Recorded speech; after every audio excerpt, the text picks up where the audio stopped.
runs America?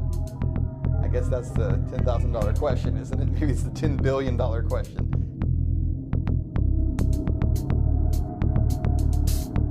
America and most countries of the world really are run by a very small percentage of the population. Not even the President of the United States. It's the money men.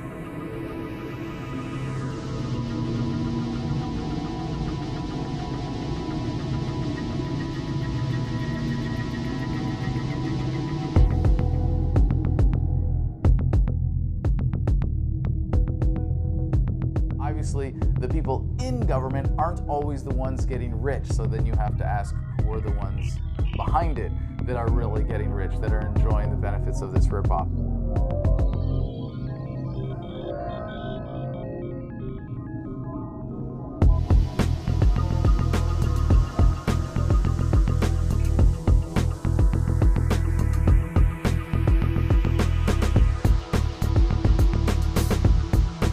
What happens if we slice through the back of that system, set aside the system, you know, how you approach the power of the United States of America, how you lobby for a bill, how anyone can become president, how anyone can appeal to the people and ask for them to be voted into office?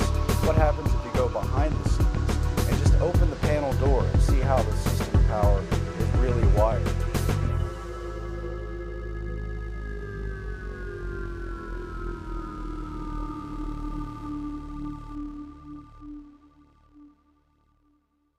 The interests of the American public have no bearing in the direction of the country, in the policy decisions. It doesn't matter which party we're talking about either. Republicans, Democrats, it's all the same thing. There's no voice for the people.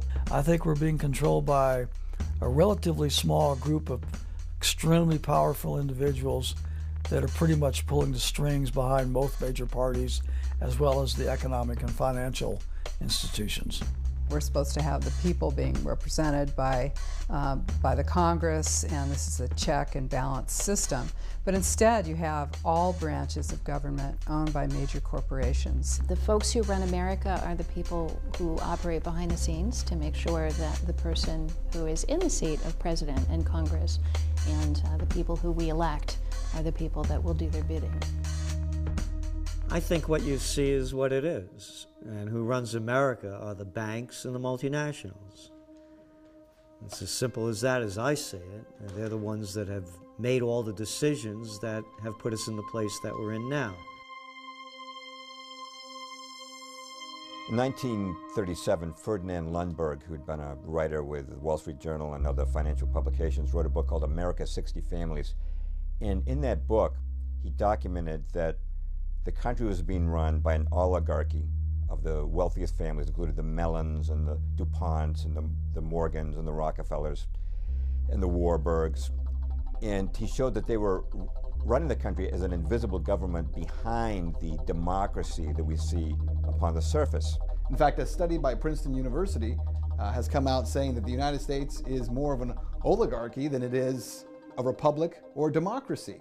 Why? Because the public has no say in the policies and in the system that's been set up by politicians. Go back to 2008.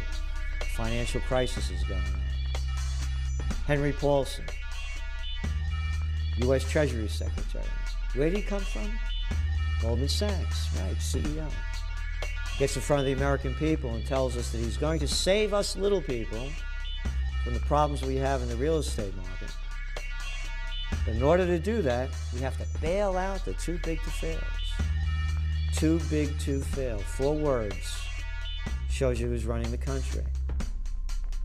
Capitalism, there's no such thing as too big to fail. It's fascism. It's a multinational takeover. We bailed out the banks. It's the unseen people that I'm more concerned about, really, because there's got to be someone, somewhere, that creates the agenda that all these people must follow.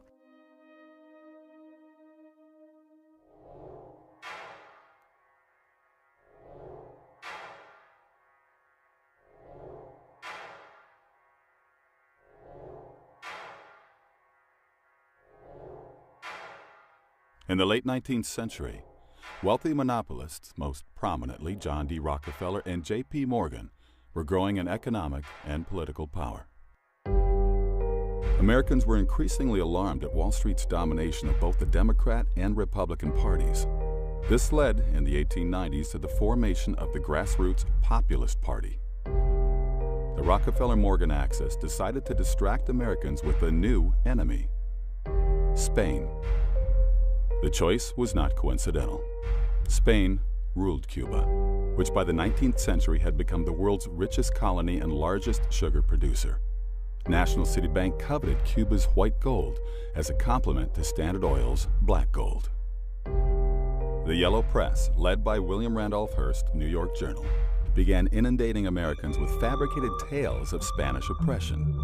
Spaniards feeding Cubans to sharks, roasting Cuban priests, slaughtering hospital patients where no hospital even existed. The decision to send the Maine to Havana was made at a secret White House meeting of which no minutes were kept.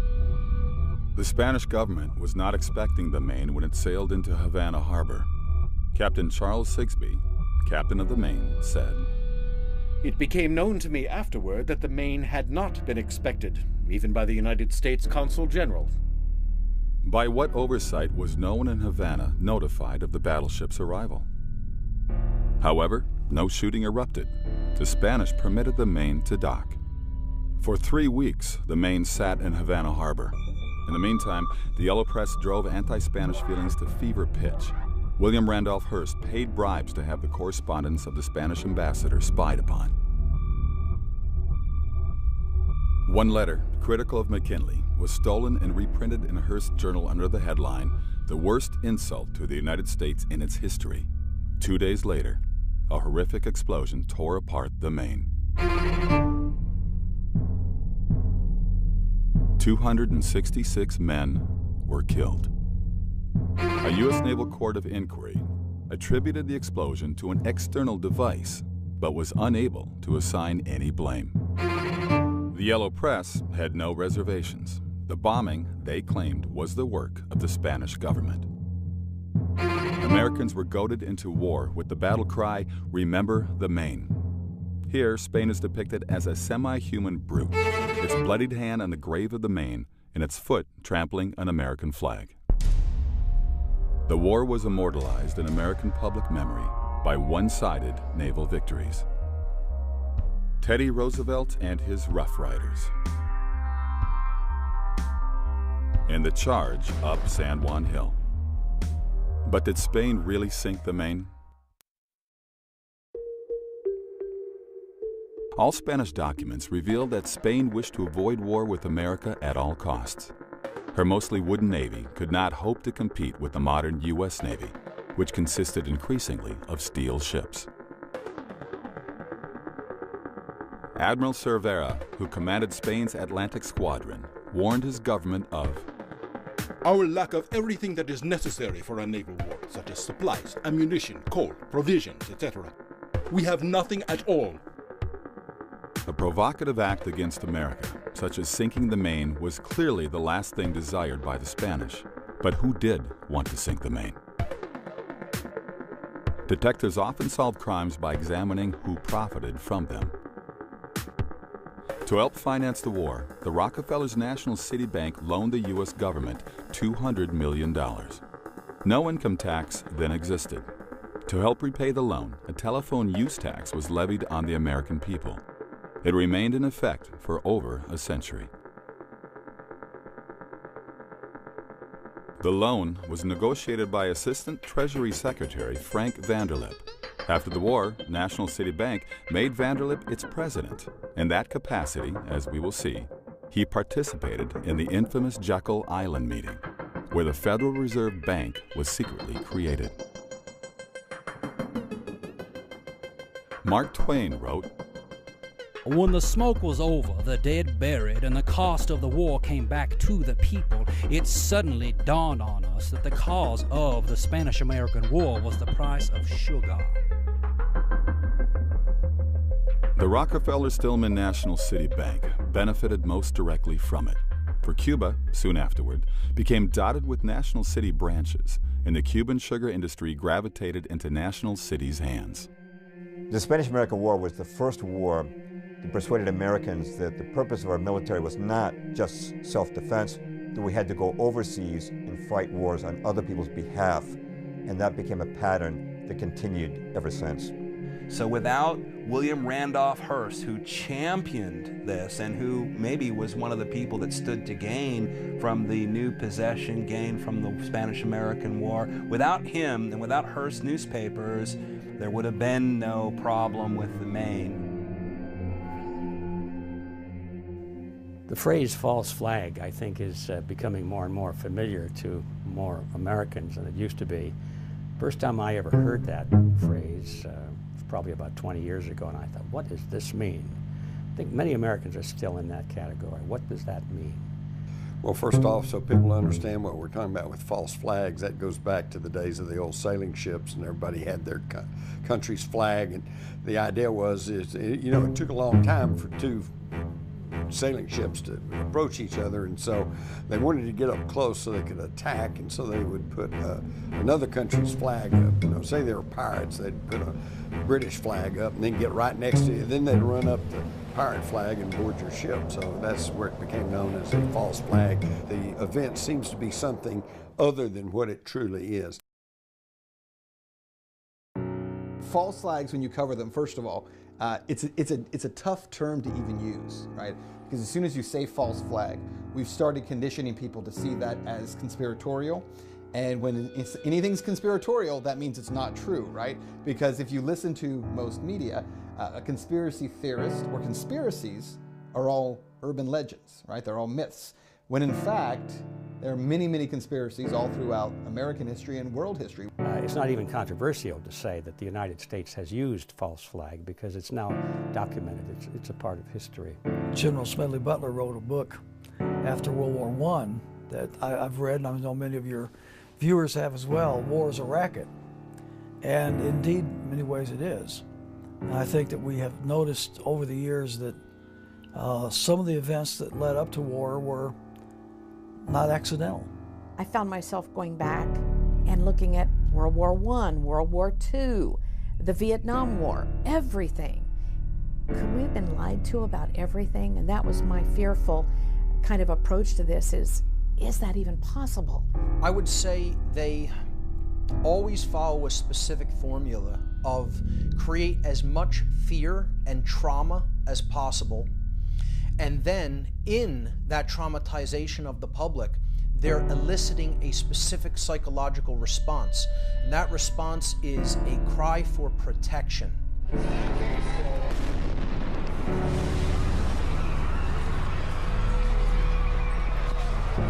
False flags have always been necessary to generate the kind of fear of outsiders or the imagined enemy that governments need in order to support the ridiculous policy of war in the first place.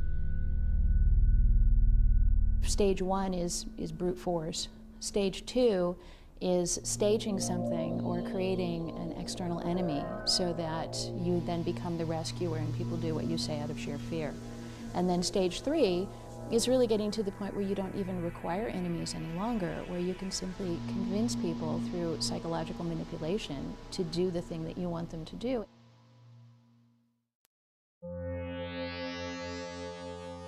(1915). World War I is underway. Britain is at war with Germany. America has not yet joined the conflict. May 7th. A British ocean liner, RMS Lusitania, is on her way from New York to England. Nearly 200 Americans are among the passengers. 2:10 p.m., off Ireland's southern coast, a torpedo from a German U-boat strikes the Lusitania. More than 1,000 on board lose their lives. On both sides of the Atlantic, the public is told the Germans sank the Lusitania simply to kill women and children. The tragedy fans outrage and moves America closer to declaring war. In propaganda, Germany replaces Spain as the ape. Because nearly every conflict the U.S. has been involved in the 20th century has been based on a false flag pretext event, and the Lusitania is no different. That's how they got us into World War I. At the time, statesmen, senators, the American people in general wanted to mind their own business. They had a great industrial engine inside the United States. They were able to freely trade throughout the world and had no reason to engage in World War I. It wasn't their business. But unfortunately, the moneyed powers had other interests at hand. At that point in the war, passenger ships and merchantmen were being armed. They'd been given orders to ram submarines. The submarines had no choice but to fire without warning. Why did the Germans really sink the Lusitania? Because her hull was loaded with munitions. 6 million rounds of rifle ammunition, over 50 tons of shrapnel shells, and more than 60 tons of military explosives, including aluminum powder and gun cotton. The Lusitania was struck by a single torpedo, followed moments later by a massive explosion. The mighty ship disappeared beneath the waves in just 18 minutes. At the U.S. hearing investigating the incident, a critical piece of evidence went missing. President Woodrow Wilson ordered that the Lusitania's original manifest listing her munitions be hidden in the archives of the U.S. Treasury. Even more significant, evidence the Lusitania was deliberately sent to her doom. That the Lusitania was hauling munitions to the British that were going to be used against Germany in the war. And so the Germans took it out of the game. Prior to the incident, Winston Churchill, then head of the British Admiralty, had ordered a study done to determine the political impact if the Germans sank a British passenger ship with Americans on board. President Woodrow Wilson's top advisor, Edward Mandell House, was in England at the time as Wilson's emissary. In the morning, on the day the Lusitania sank, House met with Edward Grey, Britain's foreign minister. House recorded, "We spoke of the probability of an ocean liner being sunk, and I told him if this were done, a flame of indignation would sweep across America, which would in itself probably carry us into the war." House and Grey then met with King George V at Buckingham Palace. House wrote, "We fell to talking strangely enough of the probability of Germany sinking a transatlantic liner. The king said, 'Suppose they should sink the Lusitania, with American passengers on board.'" That afternoon, the Lusitania was torpedoed. The British Admiralty had been well aware of a U-boat's presence in the South Irish Sea, from decoded intercepts of German naval communications and reports of the sub's activity in that region. Contrary to protocol, no warships were sent to escort the Lusitania, even though 4 destroyers were lying idle in the nearby port of Milford Haven. Commander Joseph Kenworthy, then in British Naval Intelligence, wrote, "The Lusitania was sent at considerably reduced speed into an area where a U-boat was known to be waiting, and with her escorts withdrawn." 2 leading books in this affair are The Lusitania by British historian Colin Simpson and Room 40 by Patrick Beasley. Beasley, considered the leading authority on the history of British naval intelligence, wrote, "I am reluctantly driven to the conclusion that there was a conspiracy deliberately to put the Lusitania at risk, in the hopes that even an abortive attack on her would bring the United States into the war." When the ship was blown up containing American passengers, it became the raison d'entrée into World War I. It was an outrageous and insidious enough event that Americans were reluctantly able to muster themselves and enter the war.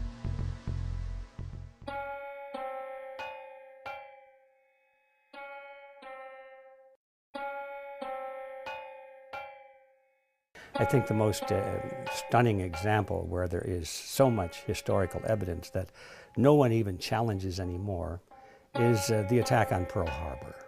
Every time that anniversary comes around, we focus on Pearl Harbor Day because we want people to know the truth and want them to stop buying into the lies. December 7th, 1941. The Japanese Navy attacks the United States fleet at Pearl Harbor in Hawaii, sinking or heavily damaging 18 naval vessels and leaving over 2,000 Americans dead. This is the event that propels America into World War II. I had pretty much the same view that most Americans have, and that it was a dastardly attack. As President Roosevelt said, it was a day of infamy, you know. It goes down in history now for having been such a sad, sad time. December 7th, 1941,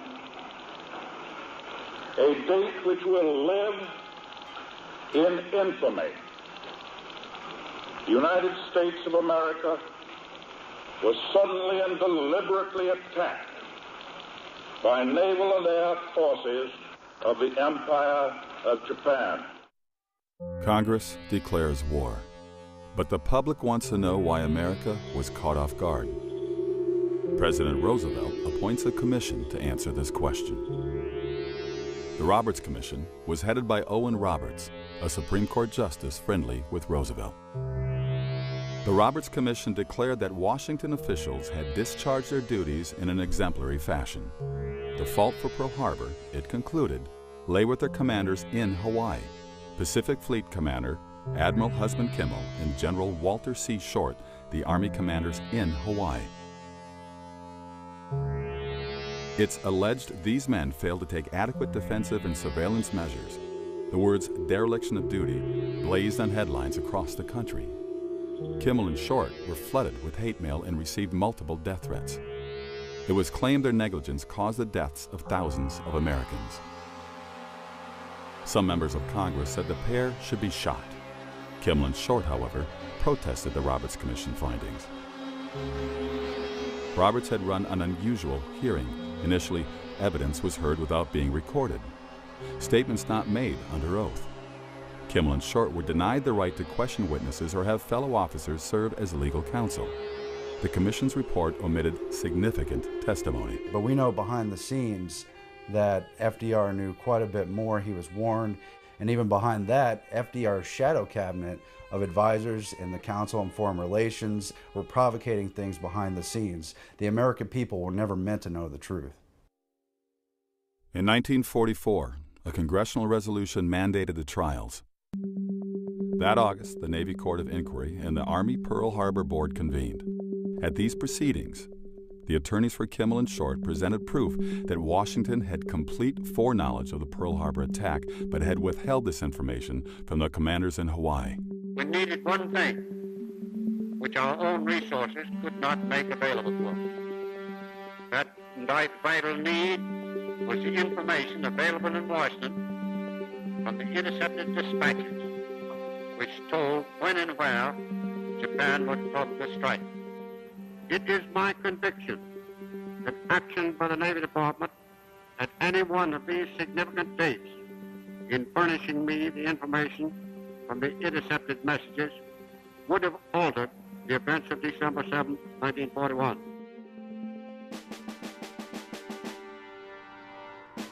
Outraged, the Navy Court exonerated Admiral Kimmel and laid the blame squarely on Washington, D.C.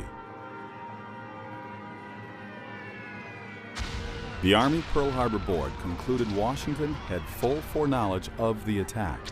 Its report closed with these words. Up to the morning of December 7, 1941, everything that the Japanese were planning to do was known to the United States. But the American people did not learn the results.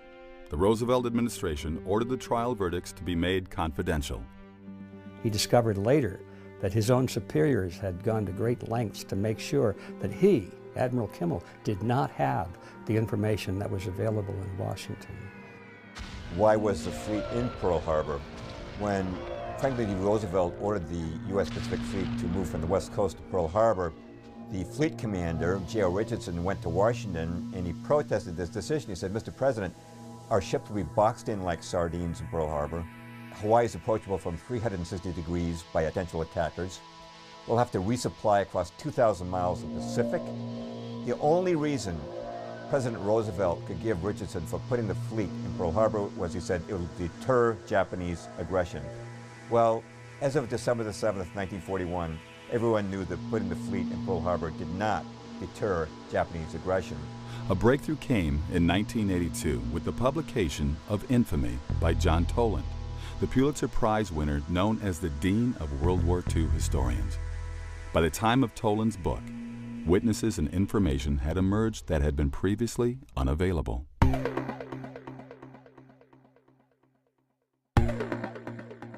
How did Washington know Pearl Harbor was coming? First, through decoded diplomatic messages. The Japanese used a code called Purple to communicate with their embassies and major consulates. Its complexity required enciphering and deciphering by machine. The Japanese considered the code unbreakable. But in 1940, U.S. Army cryptanalysts cracked it and devised a facsimile of the Japanese machine. As a result, U.S. intelligence was reading Japanese diplomatic messages, often on a same-day basis. Copies of the deciphered text were promptly delivered to President Roosevelt, as well as Army Chief of Staff General George Marshall and Secretary of State Cordell Hull. These messages revealed that the Japanese planned to rupture relations with America and had ordered their Berlin embassy to inform the Germans, their allies, that the breaking out of war may come quicker than anyone dreams. We were not going to go back into Europe because it had cost so many American lives in World War I, which was already dubbed the war to end all wars. Why would we possibly go back again when the American people knew full well it wasn't in their interest? Pearl Harbor was absolutely necessary because, like all Democrats, FDR ran on a non-intervention and no-war platform. There's absolutely no way that the people would have again been sucked into this meat grinder. So although that is not classically a false flag because the Japanese actually did the attack, it fits under that umbrella because we find out that the U.S. government wanted the Japanese to attack. They left certain ships all next to each other so they could be more easily hit and got the more expensive and newer and more capable ships out of there so that they would not become collateral damage. Brigadier General Elliot Thorpe was the U.S. military observer in Java, then under Dutch control. In early December 1941, the Dutch Army decoded a Japanese dispatch forecasting an attack on Hawaii. They passed the information to Thorpe, who was so alarmed he sent Washington a total of 4 warnings. Finally, the War Department ordered him to send no further warnings regarding Pearl Harbor. Duško Popov was a Yugoslavian double agent whose true allegiance was to the Allies. Through contact with the Germans, Popov realized the Japanese were planning to bomb Pearl Harbor. He notified the FBI. Subsequently, FBI Director J. Edgar Hoover stated that he had passed this information on to Roosevelt. Iowa Senator Guy Gillette and Texas Congressman Martin Dies also later stated they had received advance information concerning the attack, which they shared with the president. Roosevelt told them to leave it in his hands. In Day of Deceit, The Truth About FDR and Pearl Harbor, Robert Stennett proved from documents obtained through the Freedom of Information Act that Washington was not only deciphering Japanese diplomatic messages, but naval dispatches also. The most significant was sent by Admiral Yamamoto to the Japanese First Air Fleet on November 26, 1941.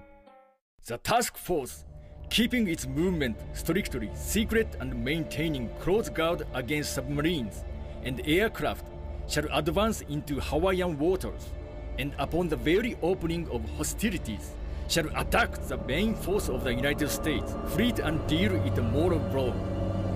The first air raid is planned for the dawn of X day, exact date to be given by later order. Whether we're looking at something like Pearl Harbor, which is now an admitted false flag event, or it's an event that was clearly allowed to occur, it was known about and no action was taken to prevent it or stop it. So that could qualify as a false flag event. Whether you're looking at an event that, like the Gulf of Tonkin, which was a fake false flag event. It was something that we were told occurred and actually didn't even occur. This has been called by some researchers, like David Icke, for example, as no problem reaction solution. You don't even have to have the actual physical event take place. You only need the perception of it to take place. In retaliation for this unprovoked attack on the high seas our forces have struck the bases used by the North Vietnamese patrol craft. In many cases, these individuals who plan these events, they're playing chess while we're not even playing checkers yet. You know, we have to understand what they're doing. The event isn't as important as the underlying psychology that the event is done to elicit. And until we understand that pattern, we're not going to be streetwise to the technique. In the event of a further attack upon our vessels in international waters, we are to respond with the objective of destroying the attackers. You look at those Vietnamese, man, up in north. We better stop them right away. If we don't stop those communist North Vietnamese, they're going to take over South Vietnam, then Thailand, then Laos, and then Cambodia. And before you know it, those dominoes will be falling until they hit the shores of California. Now, you could say I sound like a lunatic for saying something so stupid. But that's what was being said back then, and I know firsthand because I was prime draft age of that time. These guys are professionals at it, and they know how to take advantage of it. And, of course, one of the most horrible ones in our lifetime was in August of '64 when Lyndon Johnson faked the Gulf of Tonkin. In 1964, Congress passed the Tonkin Gulf Resolution, authorizing President Lyndon Johnson to escalate the Vietnam War, to which he committed hundreds of thousands of troops.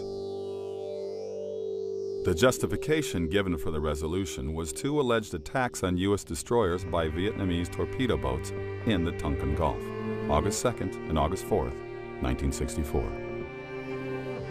Johnson described the first attack as an unprovoked assault against a routine patrol. Actually, the destroyer was supporting a South Vietnamese military operation against the North. The second attack never occurred. Admiral James Stockdale, recipient of the Congressional Medal of Honor, was then a pilot stationed in the Tonkin Gulf. Later shot down, he spent 7 years in a POW camp. After returning home, he summarized his experiences in his book, In Love and War. Stockdale was called to the scene of the alleged August 4th attack, but saw no Vietnamese boats during 1.5 hours of overflight. Well, I was over those destroyers for over an hour and a half, below 1,000 feet, lights off, watching everything they did. I could hear them chatting on the radio, the Maddox and the Joy. They seemed to have some intermittent radar targets. I took it upon myself to get out there where they thought a boat was and try to kill it if they didn't. But it was fruitless. And I'd go down there and there was nothing. I felt it was a bad portent that we seemed to be under the control of a mindless Washington bureaucracy, vain enough to pick their own legitimacies regardless of the evidence. Today, very few people dispute that the Tonkin Gulf incident didn't take place. Later, it was revealed that the Tonkin Gulf Resolution was written before the alleged incident. The document was simply awaiting on an excuse to activate it. The whole Gulf of Tonkin incident, a lie by slimy little people like Robert McNamara and LBJ. And every one of those people knew it was a lie, and they sacrificed the lives of 60,000 American boys, destroyed the lives, limbs, and minds of hundreds of thousands of others, killed over 3 million Vietnamese, napalmed it, Agent Oranged it on lies. They died in a just cause for defending freedom, and they will not have died in vain. The main justification currently given for the Iraq War, bringing freedom and democracy to the Iraqi people, was not the original reason presented. The next mushroom cloud you see, maybe one of Saddam Hussein's weapons. Remember that one? Last November 8th, this council passed Resolution 1441 by a unanimous vote. The purpose of that resolution was to disarm Iraq of its weapons of mass destruction.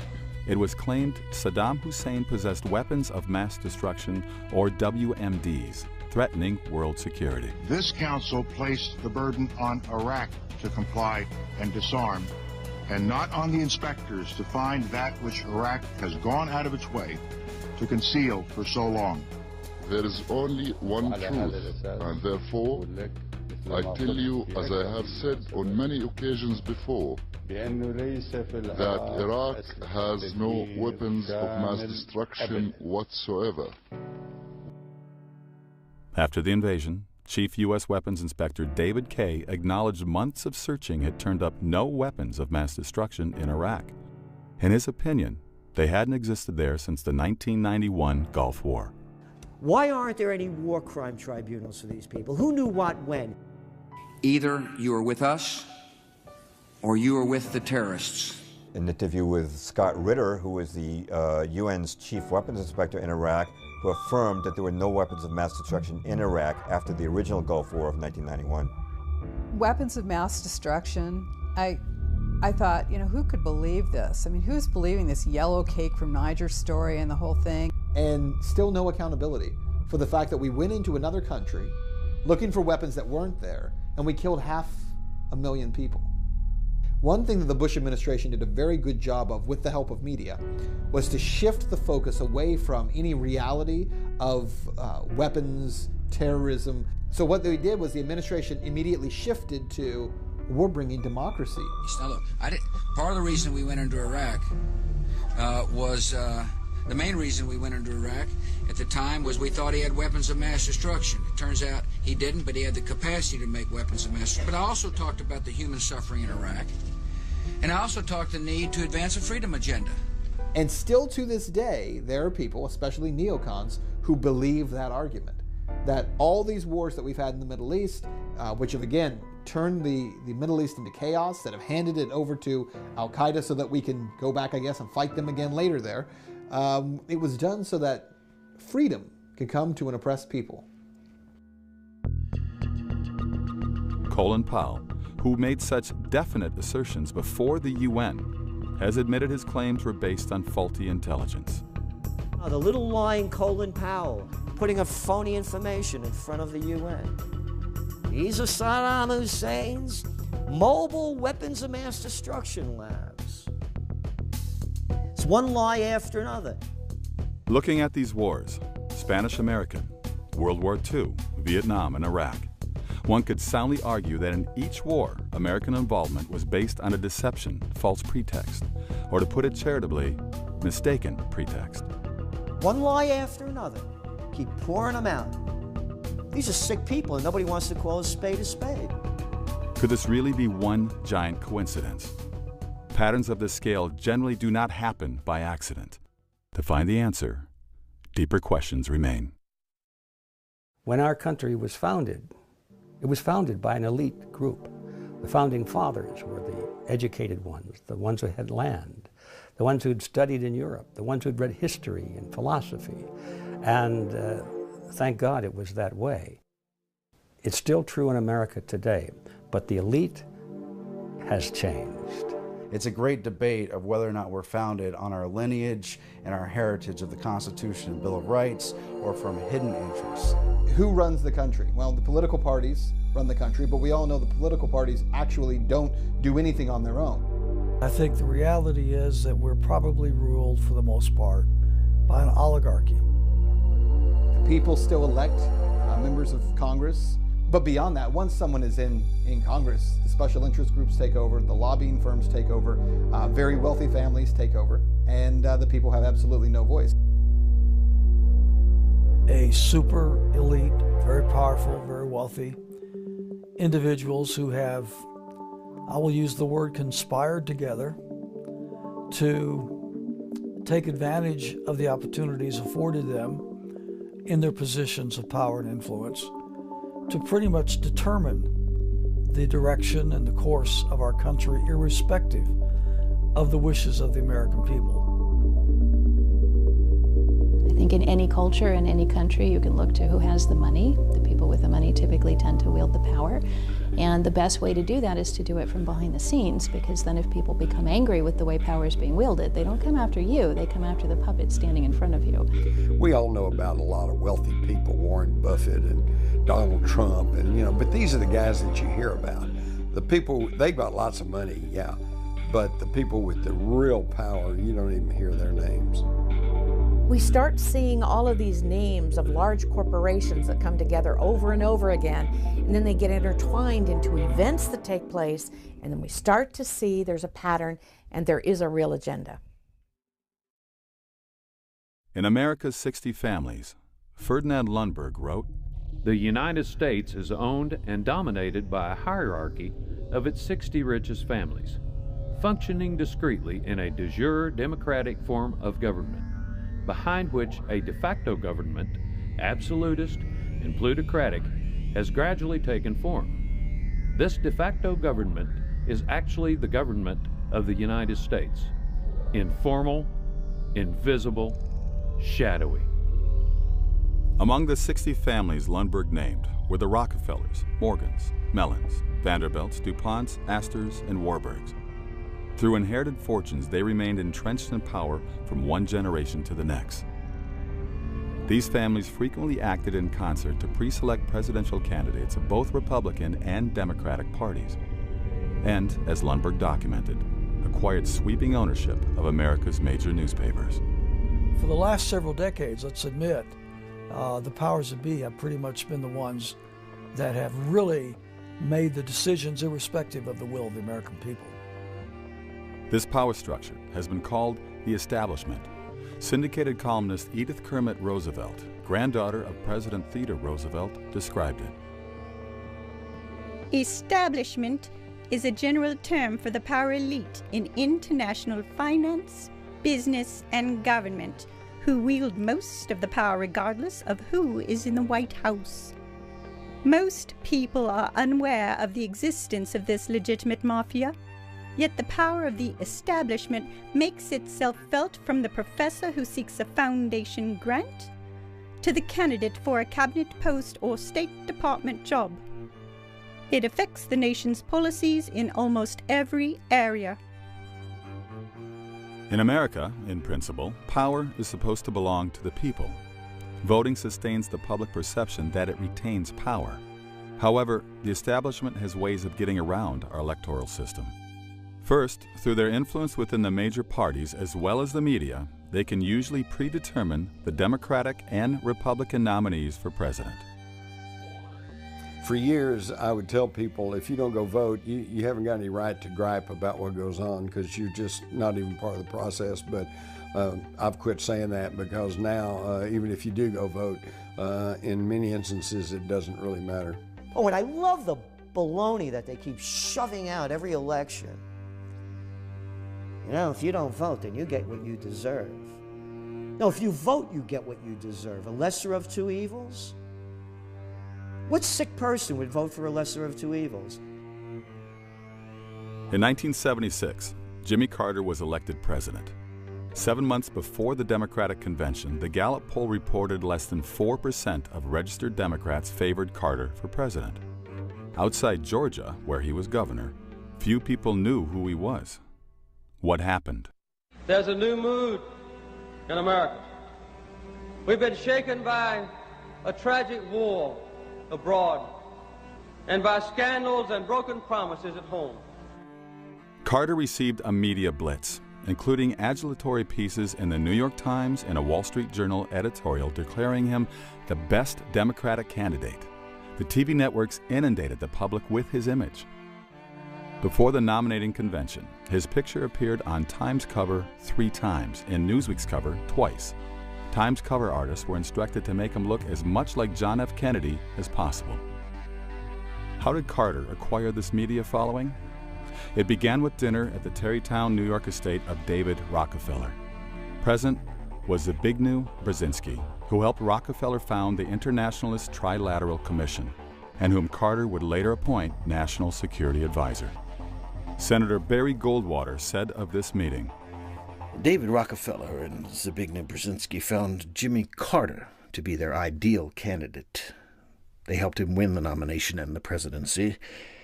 To accomplish this purpose, they mobilized the money power of the Wall Street bankers and the media controllers.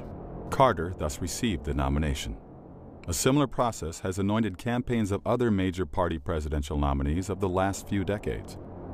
The people have no real say, including in who is elected to office. in this country. I mean, consider this. In the United States, about 50% of the population are no longer affiliated with Republicans and Democrats. So 50% of the population is not voting for Republicans or Democrats. Tell me which national election, member of the House, member of the U.S. Senate, a president has been elected in the last 100 years who was not a member of one of those parties.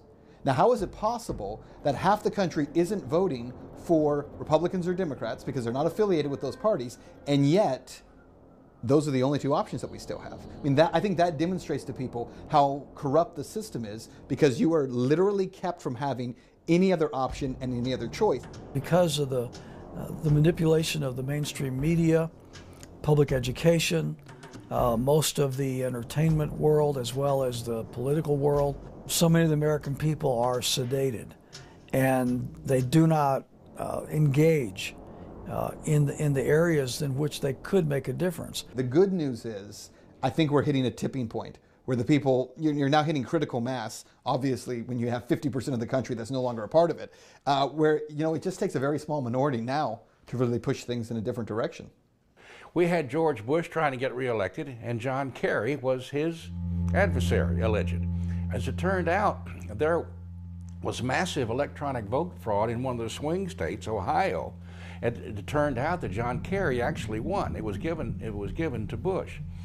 A year or so later, there's a young law student down in the University of Florida, and John Kerry is speaking down there.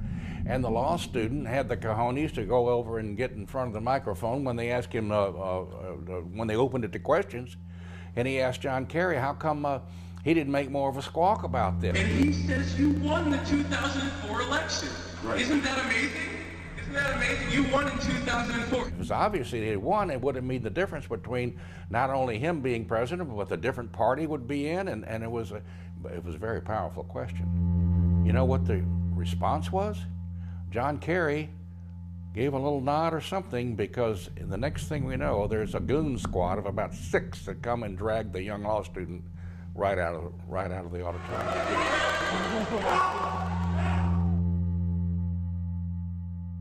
However, the establishment has an even more powerful means of influencing the will of the people. The most important is the Council on Foreign Relations, or CFR, headquartered in New York City. Though virtually unknown to the public, the Council dominates cabinets of both Republican and Democratic presidents. When you look at where the wires are connected to the centers of power, you will find again and again that places like the Council on Foreign Relations don't just float ideas, they provide solutions. You often find members of the Council on Foreign Relations being appointed to various positions in government or industry, for that matter, and you see them in the revolving door going back and forth between business and regulatory agencies and stuff like that. The big question is, how substantive is the CFR on global affairs? Since its founding in 1921, the CFR has produced 21 Secretaries of War and Defense, 19 Treasury Secretaries, 18 Secretaries of State, and 16 CIA Directors. And what is the Council's goal? The Council on Foreign Relations is a fairly interesting entity to me. And the reason for that is because they have so many members of the CFR who are in media. I think the CFR exerts tremendous influence over our government, our media, and our centers of education, more so than most people would want to admit. The Council on Foreign Relations is a very important nexus point, but it's just a vehicle for the larger aims of those who have an agenda. But it's an important vehicle. It's a ring of power that is an engine to encircle the whole world. Once in a while there'll be a spokesperson on major media, and he'll be introduced as such and so, and they'll give credentials, and then they'll mention a member of the Council on Foreign Relations. But that just, it sounds so innocuous. They just pass it, it's some council that deals with foreign policy, so people don't remember that. The number one thing people need to know is that when you have so many members of media who are a part of those organizations or that organization, you have lost the ability to have anyone criticizing globalist agenda or globalist viewpoints, because they are members of an organization that pronounces its view is to create, globalism. They have seized upon foreign policy, economics, and trade to get around the bounds of the Constitution and put their global system on top of America. When I wrote The Shadows of Power, the main concern I had was that maybe I'd gone too far in attributing our foreign policy to this invisible government. Now it's 26 years later, we've had the arrival of the internet, I've had access to information I never had access to at the time I wrote that book, and my conclusion is that it's not that I went too far, but I didn't go far enough.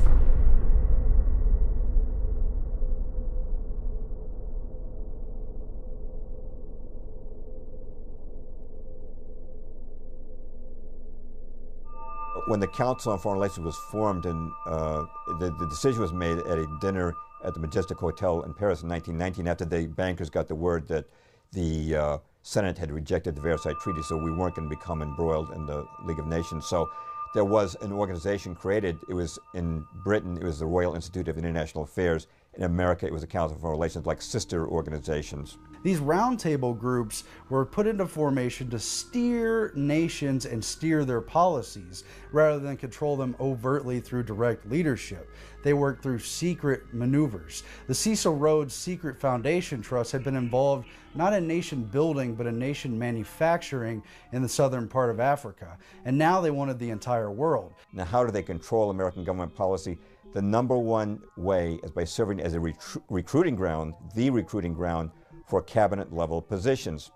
You've probably noticed that a lot of people in U.S. cabinets come from the big multinational corporations. How does that happen? Well, the Council on Foreign Relations will invite executives from Citibank or Exxon or Halliburton or Bechtel into the council.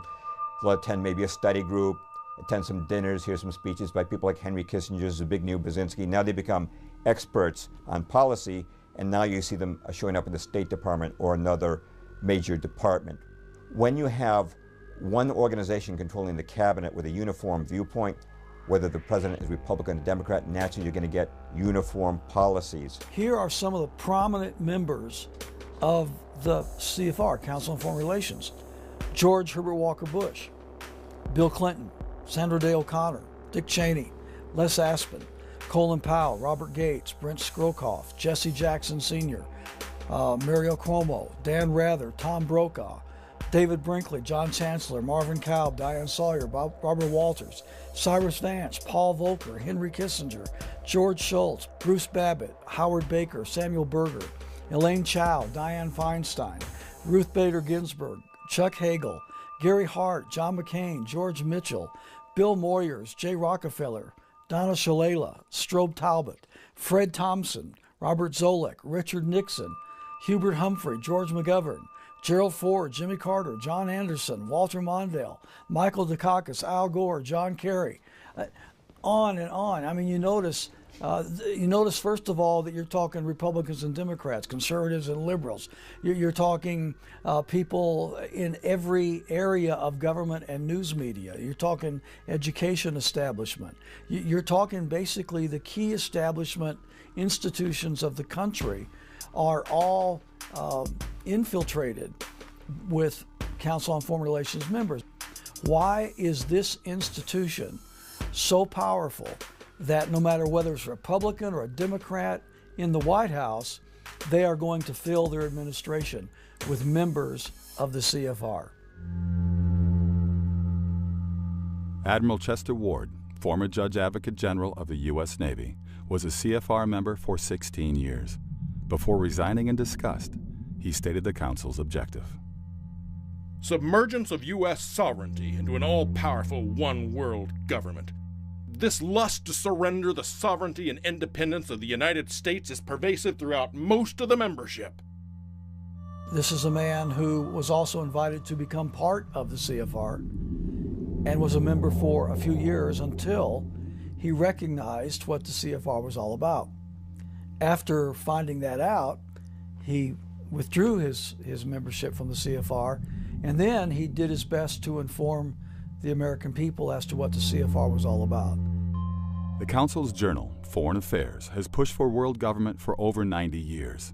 In its first year of publication, 1922, it declared, Obviously, there's going to be no peace or prosperity for mankind so long as it remains divided into 50 or 60 independent states. The real problem today is that of world government. When you put all of that together, you recognize that the CFR, the Trilateral Commission, is nothing more but an elaborate attempt to, as they say themselves, make an end run around national sovereignty, diminish the independence and autonomy of the United States, and merge it into this global governing institution that they, of course, foresee themselves running.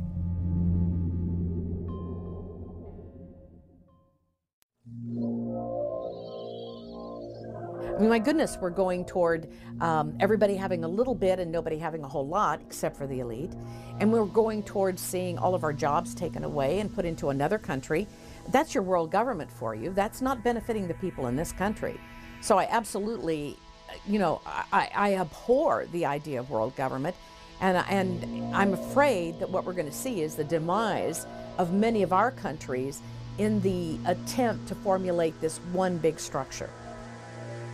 And it's obvious to see, okay, there are these very rich and powerful people meeting at, under the guise of the CFR or the Bilderberg Group or a bunch of other things. But it really doesn't matter. The fact is the superclass exists. That's the problem. So whether it's a Brussels, whether it's a World Trade Organization, whatever it might be, it's still built on the premise of how do we steal the most amount of money that we can, put it in the hands of the fewest, and tell everybody else what to do. It's not primarily driven by political ambition. It's driven by economic ambition. And just the fact that I mentioned that might change the flavor of the conversation, because talking about economics is a little bit different than just talking about politics. And one of the reasons, again, that the American experiment here is not working too well right now, as far as Congress is concerned, is because Congress is not an economic animal, it's a political animal. What is world government? Simply stated, one regime ruling the planet. I don't think anything's intrinsically wrong with the one world government. In fact, I think obviously we are just one humanity, and eventually we're going to get to that. I can see perfectly well that there'll come a time when somebody's going to say, hey, where are you from? And you're going to say, I'm from Earth. Okay? But the problem is, are we going to do this voluntarily? And are we all going to agree that we're going to have a world government and that we all have some sort of representation and the thing's done equitably and fairly, Or are we going to have a handful of wealthy, egotistical, sometimes psychopathic people who want to control the world, who are going to foist it off on us? And unfortunately, this is what's happening right now. I think what any subject of the New World Order would have to be concerned with is who basically is going to end up calling the shots. Obviously, most people aren't thinking it all the way through. They have to realize that there's a difference between just saying we should have world government to put an end to war, and then asking the next question, but wait a minute, what kind of world government will this be? It might even be worse than war. Countries act as a check and balance on each other. If one nation becomes despotic, another nation can rise up and stop it. If you had a one world government, it would set up the most unrestrained tyranny in history. Already in the United States, with a population of over 300 million, you may be able to meet your representative, but your likelihood of knowing your representative as an average citizen is next to nothing. You may not even know who he or she is. It only works in utopia. And so while this is something we might all strive for, without a massive shift in global consciousness, it's impossible. Such a development is less remote than it may sound at first. It is being established progressively now. Modeled in Europe, where once mighty nations that oversaw empires such as Britain and Spain are becoming more like provinces of the European Union. Parliaments of EU countries grow increasingly subservient to the European Parliament. Laws are becoming more uniform throughout the Union. National currencies are consolidating into the euro. The European Court of Justice can issue arrest warrants against citizens of member countries. Advocates of world government are planning a universal version of the EU model for the entire planet. When you give up your identity as an individual nation, what you're essentially doing is giving up the identity of your people and the individuals within your society. Now they're just part of this kind of globalist worldview, and they don't have value anymore. So when we see what's happening in the Veneto region, when we see Scotland now saying that they are looking for independence, when we see Catalonia saying they want independence, if you believe in individual liberty, you should celebrate those movements, because what those entities are essentially saying, as people, as individuals, we believe that we're more than just a member of your larger European Union, your larger global union. And instead, we want to be able to create goods and services, be paid for our labor, be paid for our work, and if we have to pay taxes, we should see a return on those taxes within our own communities. In a globalist world, you never see that return.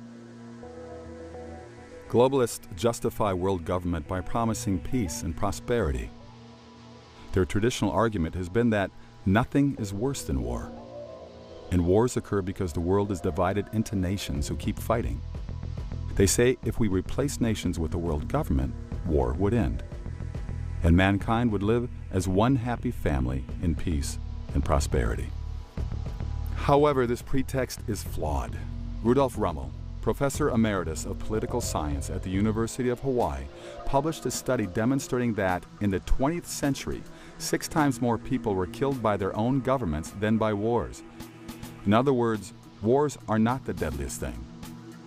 Governments are.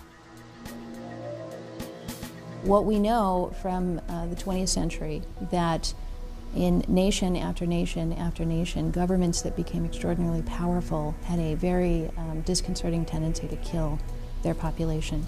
So you can look, for example, at the Soviet Union. Under Stalin, 60 million people killed. You can look at China under Mao Zedong. Some estimates say well over 100 million people killed. Some even say 200 million people killed. You can look at Nazi Germany as the example that probably most viewers are familiar with. Example after example, even ones that most people haven't even heard of. The problem with world government is the same problem as with any government. Government is control by force. The more you concentrate that power, the worse it is. You could make the case that world government might be only as bad as local government, but obviously the bigger, the more concentrated that exploitation racket becomes, the greater chance there is for corruption. All human authority is jurisdictional and limited.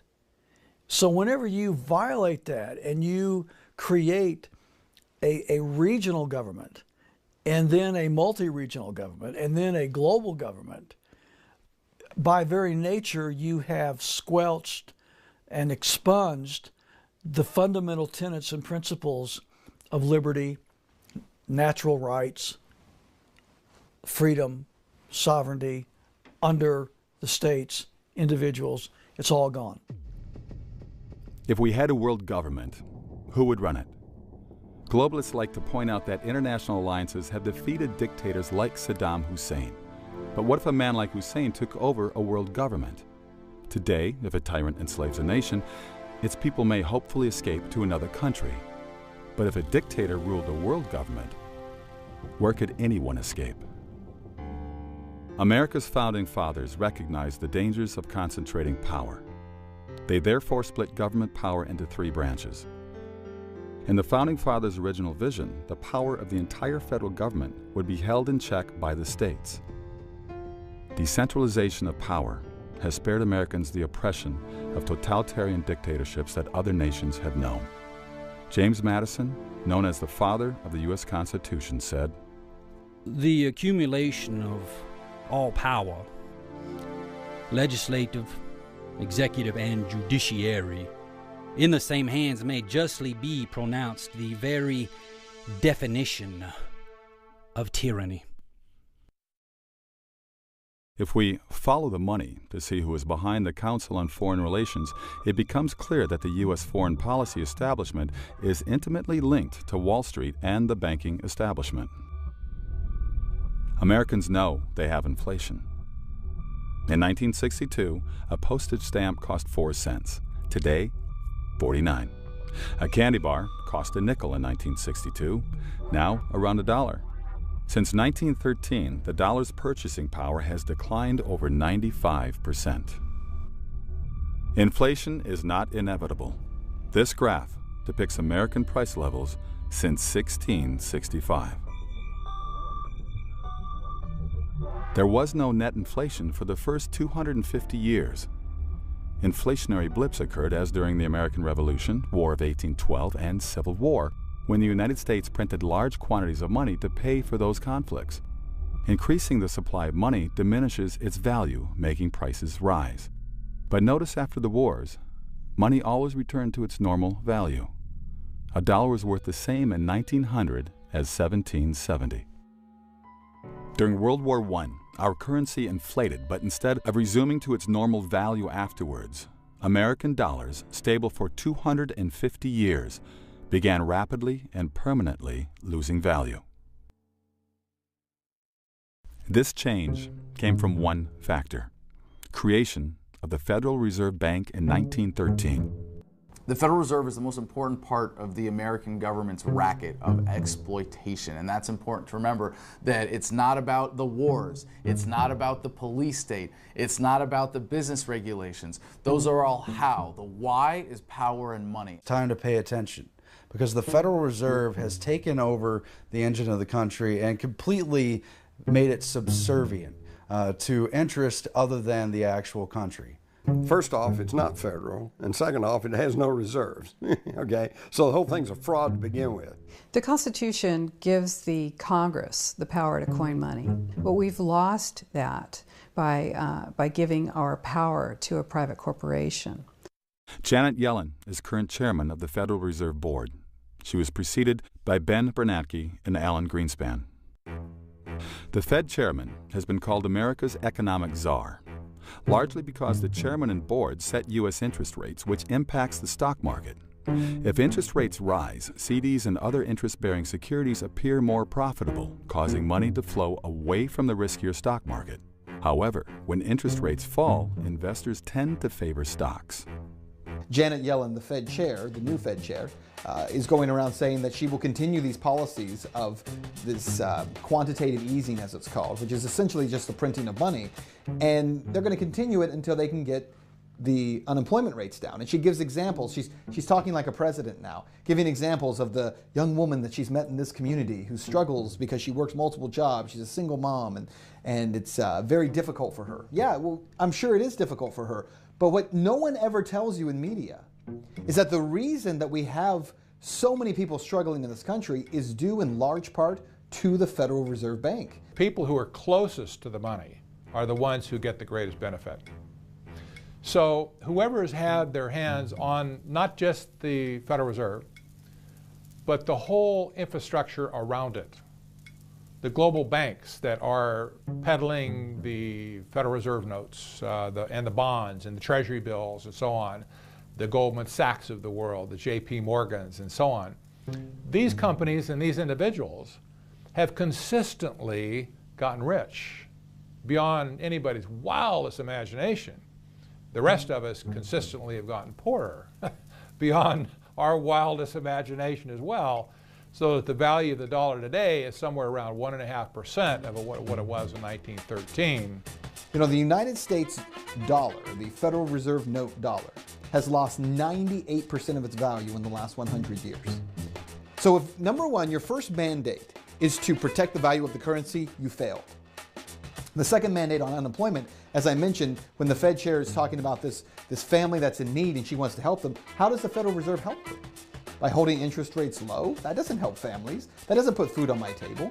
If anything, it makes it more difficult because there are more people out there saying, well, then you should go get a loan right now, borrow more money right now. As has been stated in history, you know, whoever controls the money controls. Again, it goes back to the money. It's not a world government, it's the bankers in charge. And again, the distribution of wealth right now in the United States, as everyone knows, is worse than it was at the Gilded Age over 100 years ago. They are creating currency out of nothing with absolutely no value to it, promising us that, number one, this will lead to greater wealth across the nation, which it's proven it cannot do. And number two, it will also create employment, which it cannot do.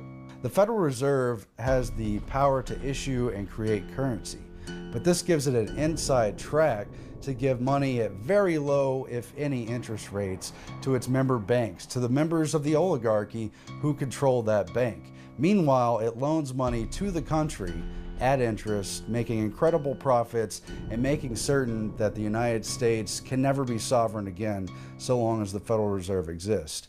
Thomas Jefferson, in a letter to one of his friends after he was out of office, he said, whenever public servants are paid by something other than what the people produce, the roles of master and servant are reversed. With the central bank, everything becomes consolidated in the hands of the few. Goes back to, again, 4 simple words: too big to fail. Central banks, look what they've done. They're robbing the people right in front of everybody's eyes as we speak. The Fed was established when Congress passed the Federal Reserve Act in 1913. The original legislation was introduced by Senator Nelson Aldrich, a frontman for the banking community. Few Americans today recognize his name. Nonetheless, many have heard of Nelson Rockefeller, who was Gerald Ford's vice president and long New York's governor, one of America's richest men. His full name? Nelson Aldrich Rockefeller, named for his grandfather, Nelson Aldrich. Aldrich's daughter married John D. Rockefeller Jr., and his son Winthrop became chairman of the Rockefeller's Chase National Bank. When Nelson Aldrich spoke on Capitol Hill, insiders knew he acted for the Rockefellers and their allies. The legislation Aldrich introduced, which became the Federal Reserve's basis, was crafted by several of America's richest bankers. At a secret 9-day meeting in 1910 on Jekyll Island off the Georgia coast. At that time, Jekyll Island was an exclusive retreat for the wealthy elite. In attendance were agents from the world's 3 greatest banking houses, those of John D. Rockefeller, J.P. Morgan, and the Rothschilds. Acting for the Rockefellers were Senator Aldrich and Frank Vanderlip. Representing the Morgan interests were Benjamin Strong, head of J.P. Morgan's Bankers Trust Company, Henry Davison, senior partner in J.P. Morgan & Company, and Charles Norton, head of Morgan's First National Bank of New York. The most important figure who ran the meeting was the Rothschilds' agent, Paul Warburg. Paul Warburg belonged to a German banking family associated with the Rothschilds, the world's most powerful banking dynasty, who had grown rich by establishing central banks that loaned money to European countries. Its patriarch, Amschel Mayer Rothschild, said, "Permit me to issue and control the money of a nation, and I care not who makes its laws." In 1901, Warburg immigrated to America intending to establish a similar central bank in the United States. He became a partner in Kuhn, Loeb & Company, the Rothschilds' banking satellite in New York City. Who controls the Federal Reserve is pretty secretive, but for the most part we understand who controls it, and we know many of the families specifically involved. And it's what's known as the Eastern Establishment, many of the banking houses that have come to dominate the 20th century, and of course the robber barons who became monopolists of the major industries of the U.S. The Rothschilds had long been allied with America's 2 foremost banking families, the Rockefellers and Morgans, providing the seed money for John D. Rockefeller's Standard Oil Company and helping bail out J.P. Morgan when his firm was financially distressed. The axis of Warburg, Rothschild, Morgan, and Rockefeller and their Wall Street confederates became known as the Money Trust. President Wilson named Paul Warburg vice chairman of the Federal Reserve Board. Benjamin Strong was appointed to run the New York Fed, the system's nucleus. The men who had secretly planned the bank now controlled it.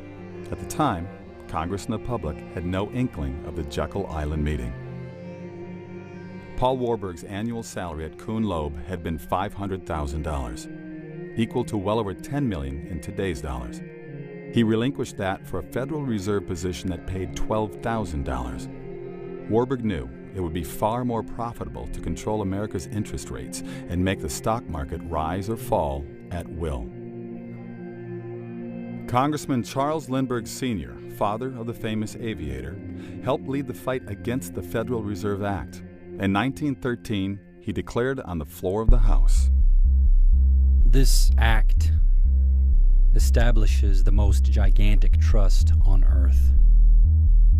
When the President signs this act, The invisible government by the money power, proven to exist by the money trust investigation, will be legalized. The money power overawes the legislative and executive forces of the nation. I have seen these forces exerted during the different stages of this bill. From now on, depressions will be scientifically created. The new law will create inflation whenever the trust wants inflation. If the trust can get a period of inflation, they figure they can unload stocks on the people at high prices during the excitement, and then bring on a panic and buy them back at low prices. The people may not know it immediately, but the day of reckoning is only a few years removed. The day of reckoning, Lindbergh predicted, came with Black Thursday and the great crash of 1929. The crash wiped out millions of small investors, but not the money trust. Warburg, Rockefeller, Morgan, Bernard Baruch, and other top insiders had already exited the market. Although friendly biographers attribute their perfectly timed departure to their fiscal wisdom, fiscal foreknowledge of the Federal Reserve policy they controlled rigged the game in their favor. The Federal Reserve nearly doubled the discount rate between January and August of 1929. The bankers also pressured stocks down by heavily selling the market short and massively calling loans on investors who had borrowed to invest in stocks, forcing the borrowers to sell stock to repay the loans. These tactics converged, generating a snowballing panic that would bring the entire country into the greatest financial depression since the Civil War. Congressman Louis McFadden, chairman of the House Committee on Banking and Currency from 1920 to 1931, had this to say. It was not accidental. It was a carefully contrived occurrence.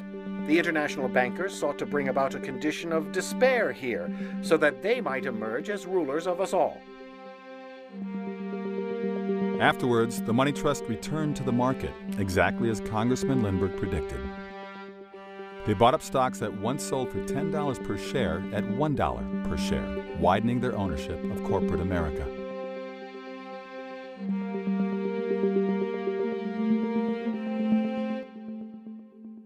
Well, the Fed affects prices by devaluing the dollar. So every time you devalue the dollar by a little bit more, it costs that much more to purchase a good. When I talk to people who are struggling with the value of their money, and they talk about the need for minimum wage to be higher, for instance, because they say, well, we've got to make more, we're not making a living wage. What they never seem to connect is the fact that part of the reason they don't make a living wage is because the value of what they're being paid continues to drop. It's not what the young people are doing wrong, it's what's been done to them. When great-grandpa came here in 1900, there was no income tax back then. People today are spending about half their income on taxation. It's true when you take your federal income tax, state income tax, real estate tax, Social Security tax, sales tax, excise tax, utility tax, you are paying about half your income in taxation. Now, doesn't it make sense? If you pay half your income to taxes, you'll need 2 jobs to maintain the same standard of living that 1 job used to pay for. So if you understand who these people are, and you understand what their mission is and how they think and what their ideology is, then most of the mysteries of the modern world of how come we're getting into this mess, or why are we doing this and so forth, they become easy to answer. If you don't understand that little twist of that word really runs America, it's not the voters, then all of these things remain a mystery to you. Who's the guy that deregulated the Glass-Steagall Act and the banking acts that were put together in 1933, following the crash of '29, because of what Wall Street and the banks did? Robert Rubin, under Clinton. Where was he from? Goldman Sachs. Who's the head of the European Central Bank? Mario Draghi. Where's he from? No. European director of Goldman Sachs. Who's the fellow that's running the Bank of England? Mark Carney? Oh yeah, him. Where's he from? Goldman Sachs. And it's the bankers, it's the heads of international corporations, it's the existing power structure. And people say, well, if we don't have government, we won't be protected from the evils of rich people. And it's like, no, I'm sorry. When you have a government, what you have done is put an army of enforcers at their disposal. The United States is run like a major corporation. The 20th century in the United States has been one of centralization, as it has been around the world. It's partly due to the rise of technology, and it's partly due to the consolidation of these banking powers. So who really runs America? The global money paradigm really runs America, but the people, if they have consensus, and I think we can give several examples, the global food revolution is certainly one example where you see people from Occupy Wall Street and people from the Tea Party, people from all different segments of society coming together to say we want clean food. And you notice that this is maybe one of our most successful endeavors. So I like to think the truth is that the people and consensus run America, but if we don't do it and we don't spend time doing that, then the global money paradigm runs America like they run everywhere else. So it's killing everybody. It's costing everybody to live more, and everyone's earning less. The numbers don't lie. The numbers are there for everybody to look at. Median household income is below 1999 levels. Kids with college degrees, half of them have jobs that only require a high school education. They're robbing us right in front of our eyes, and you have slime-ball politicians and prostitutes on these business shows that keep the lie going. Too big to fail. What's going to kill the dollar is when people realize that it's a system of exploitation that funds oppression, that funds wars, that funds the police state, that funds all of the regulations that are keeping you from being able to conduct your business the way that's going to make you happy, and they abandon it. That's what's going to kill the dollar. Hey, the power's in our hands. Now that we know what the game is they're loaning our own money at interest and putting us in debt so far that this country will crash. Bad austerity will come to this country. This is right off the IMF's, World Bank's plans to go in and wreck countries. The chickens have come home to roost. But don't call for the end of the Fed unless you have a pretty clear idea, some kind of consensus of what we're going to have in its place. The Federal Reserve itself does not have absolute autonomy to act as it wants within the global system. It acts according to the international body of the Bank for International Settlements. The Federal Reserve by default inherits some of that secrecy, if you will. And we'll never know what happens, what really goes on inside the Bank for International Settlements, much less the Fed. What can be done about it? Well, not a whole lot unless Congress gets off their hands and does something about it. The most significant mechanism for forcing the US dollar on the American people and on the world as the world reserve currency is through requiring it for payments of taxation. And you can't pay your taxes even if you're engaging in barter. You're supposed to be reporting all of that. You're supposed to be paying your taxes in US dollars. So there's an inherent demand for that. There are certain things you can only use dollars for, and therefore it becomes the dominant currency. And there are some things that you really can't avoid it for. You know, if you want to park on the street here, you know, you got to put coins in the meter. If you, are doing something in your life that exposes you to a tax liability, that means you've given the government an excuse to steal from you that is generally accepted by their enforcers. Yes, I understand there's no way around it, but there's a very simple way that you can opt out of the system by doing as much as your economic transactions as possible in non-dollar denominated currencies, either gold, silver, or what's really exciting now that's opening things up is cryptocurrency, Bitcoin being just the first of many. In January 1919, 2 months after the armistice, the delegates of the victorious powers arrived in Paris for the peace conference to draw up the terms to be offered to the defeated countries. In all, the representatives of 27 nations attended that conference. Who did Wilson appoint to head the American delegation to the peace conference? Paul Warburg, who he'd also named vice chairman of the Federal Reserve. How could Warburg, a recent immigrant, be the only person qualified for this critical position? Who did Wilson bring to Paris as chief economic advisor? Bernard Baruch, to whom he made all those campaign pledges. As always, the president was under the watchful eye of Edward Mandell House, the banker's frontman. Wilson did not invite any leading Democratic Party members to Paris. Not one senator or congressman accompanied him. Only the bankers and their entourage.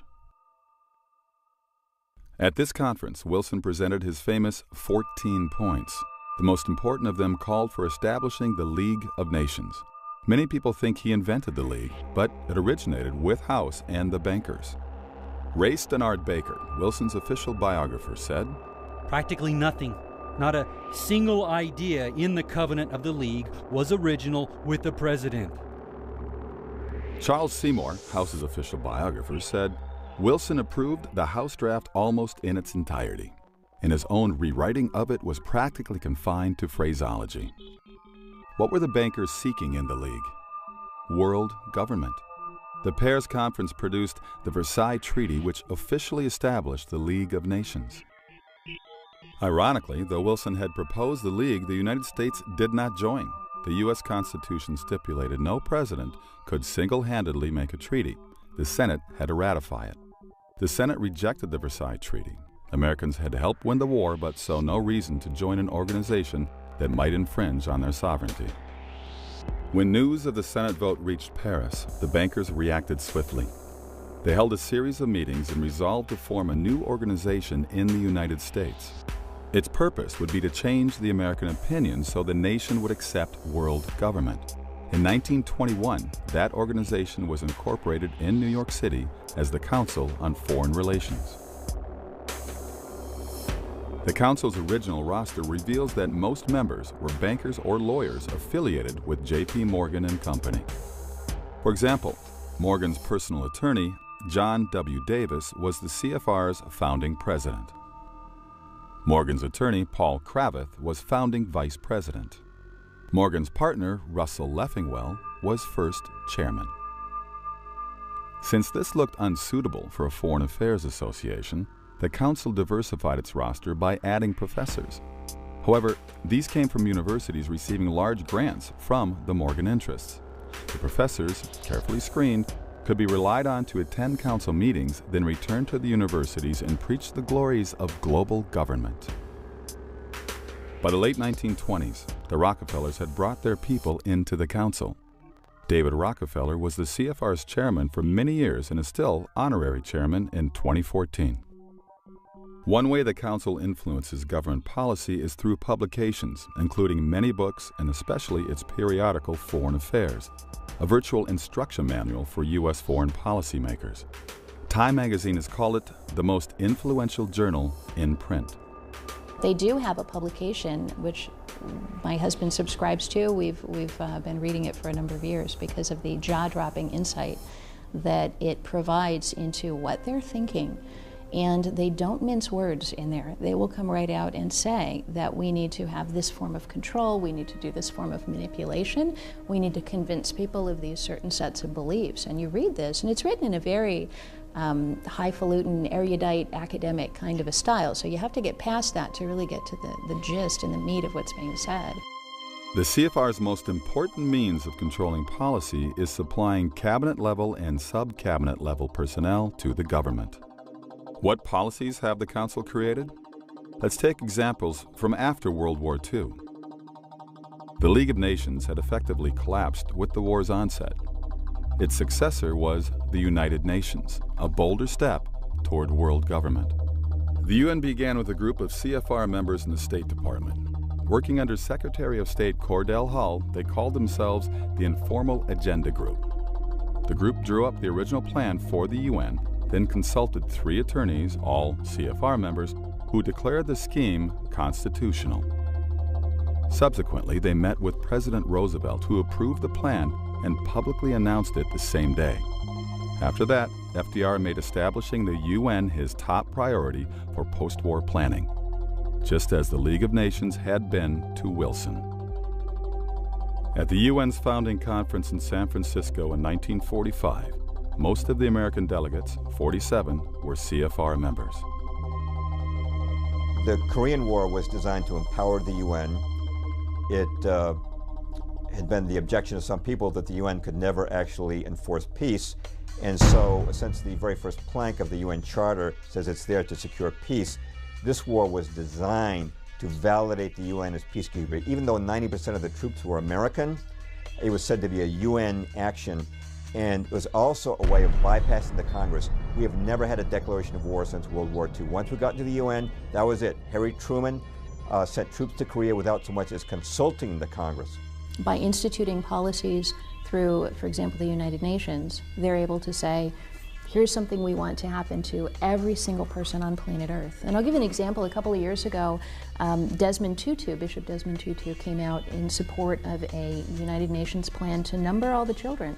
Their concern was that not all of the kids being born on planet Earth were making their way into a government database where they were being numbered and tracked.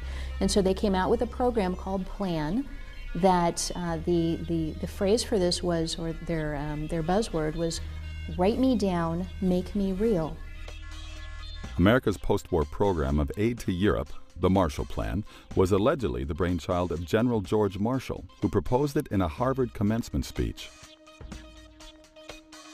In reality, it was not conceived by Marshall, but by a CFR study group with David Rockefeller as secretary. They originally intended President Truman to announce the proposal and call it the Truman Plan.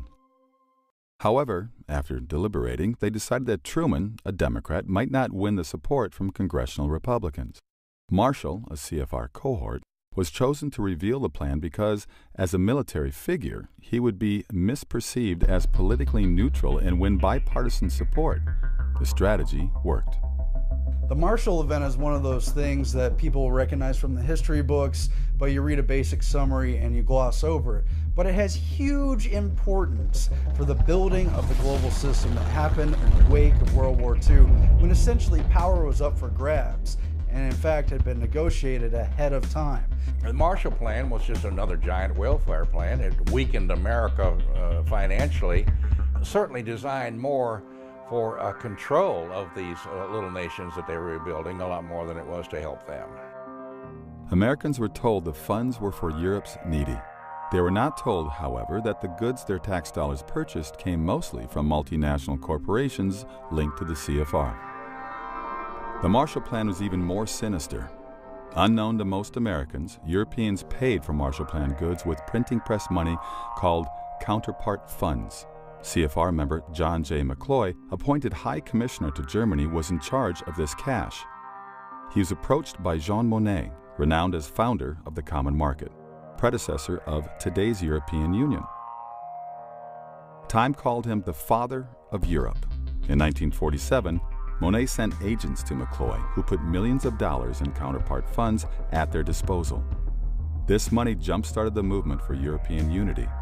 It financed common market propaganda and a European Union youth movement, as well as schools that would promote European consolidation, the Council of Europe's first meeting in 1949 and election campaigns of favored candidates. Journalist Richard Rovere called McCloy chairman of the establishment, an insider's insider. When he returned to the U.S., he became chairman of both the Council on Foreign Relations and the Rockefellers' Chase Manhattan Bank. McCloy was also second president of the World Bank, which, like its sister, the International Monetary Fund, or IMF, was started at the Bretton Woods Conference.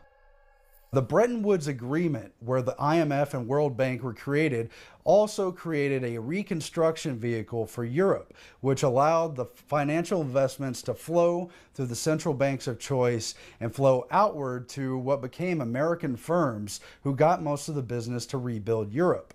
It came with strings attached, and most of the European countries were under the yoke of U.S. command during the Reconstruction phase of what was known publicly as the Marshall Plan, but privately was concocted by the Wise Men, a group of very influential foreign policy people who are all members of the Council on Foreign Relations, and many of them also members of Skull and Bones. World War II was really about reshaping the world, giving birth to one version of the New World Order, which would be remade over and over again. As with the Marshall Plan, the motive was never charity. After World War II, the New York banks wanted to continue loaning money to governments. However, what if war-torn nations had difficulty repaying? A fall guy was needed to guarantee the loans: taxpayers. The World Bank and IMF gave carte blanche to the private banks, who could now make virtually any loan, however foolish, to foreign governments. If the government could not make an interest payment, the IMF or World Bank would bail them out with taxpayer money. Billions of 1944, 45, 47 taxpayer dollars were poured into the construction of Europe.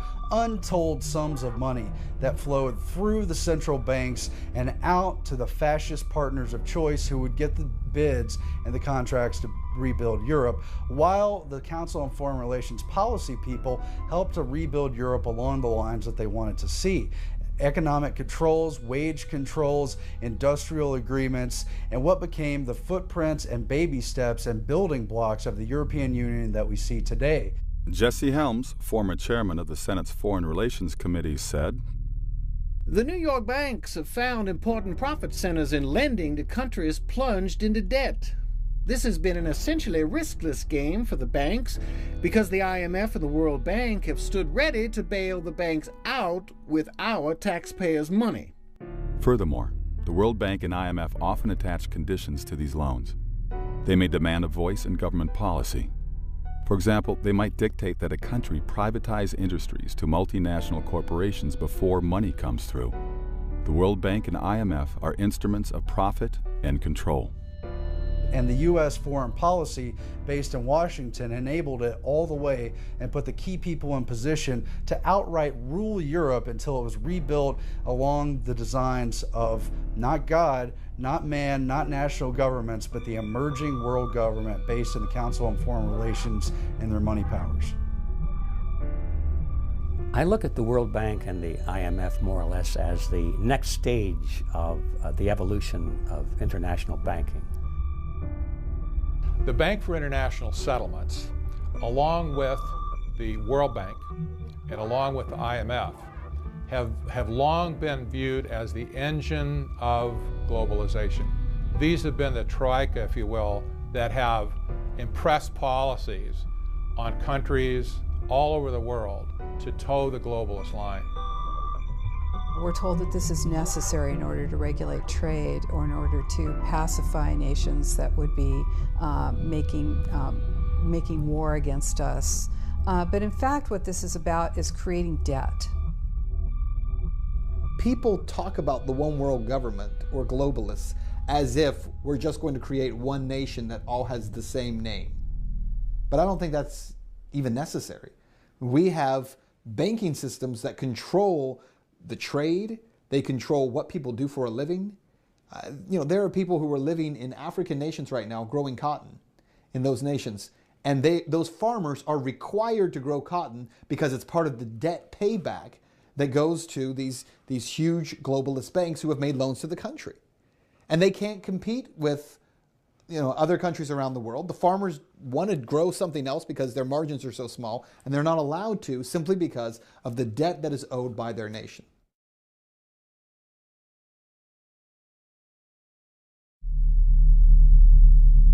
Nam's a difficult one. Could the war have been won? Well, you probably know some Vietnam veterans, and a lot of them were harmed during the war. There's issues with things like Agent Orange. A lot of them are sour because there's just a lingering confusion about what really happened during that war. Every war is won by the people who profit from it.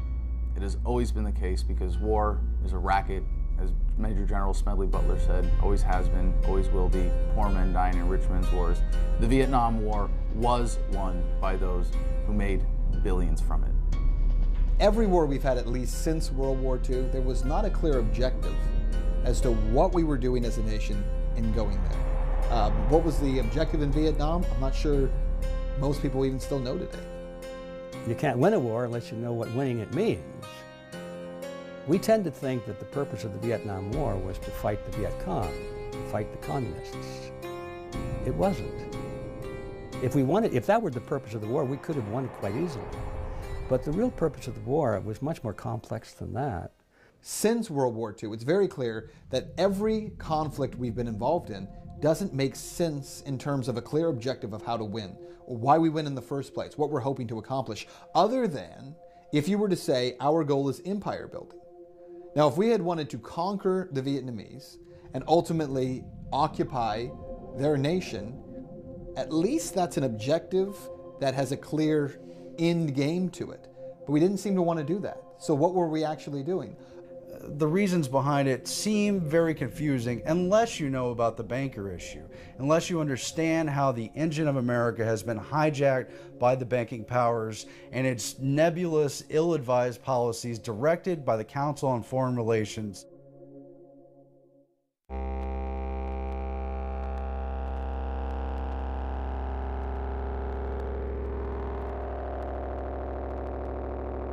Perhaps no 20th century event impacted America more than the Vietnam War.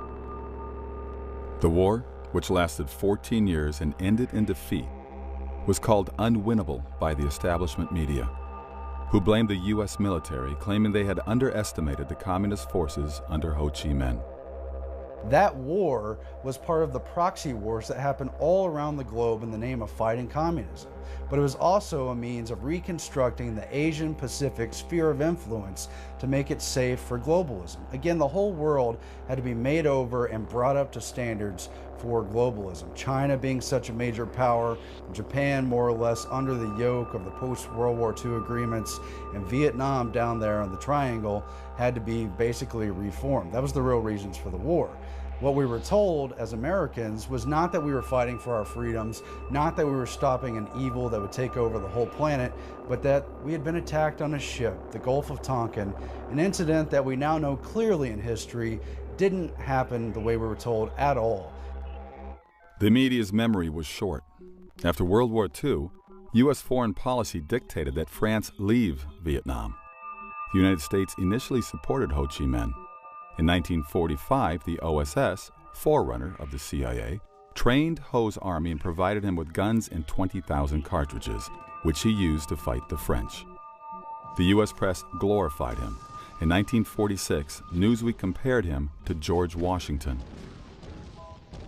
In 1954, with its troops hemmed in by Ho's forces at the critical battle of Dien Bien Phu, France begged the United States to intervene. An aircraft carrier strike would have averted disaster, but the U.S. government refused. Following the French pullout and the division of Vietnam into the North and South, U.S. foreign policy's next objective was removing Emperor Bao Dai, the one man capable of uniting the country. Bao Dai exclaimed, "If your country had given me 1,000 of the sum they spent to depose me, I could have won that war." Through a rigged plebiscite, Ngo Dinh Diem, the CFR's choice, was installed as South Vietnam's president. The South Vietnamese hated the oppressive Diem, who drove many into the communist arms. In the meantime, CIA Colonel Edward Lansdale, CFR member, oversaw the disarming of three powerful anti-communist groups in Vietnam: the Cao Dai sect, Hoa Hao sect, and Le Van Bien's private army. Having sponsored Ho Chi Minh and destroying French, imperial, and local opponents at every level, our CFR policymakers now launched the tragic conflict.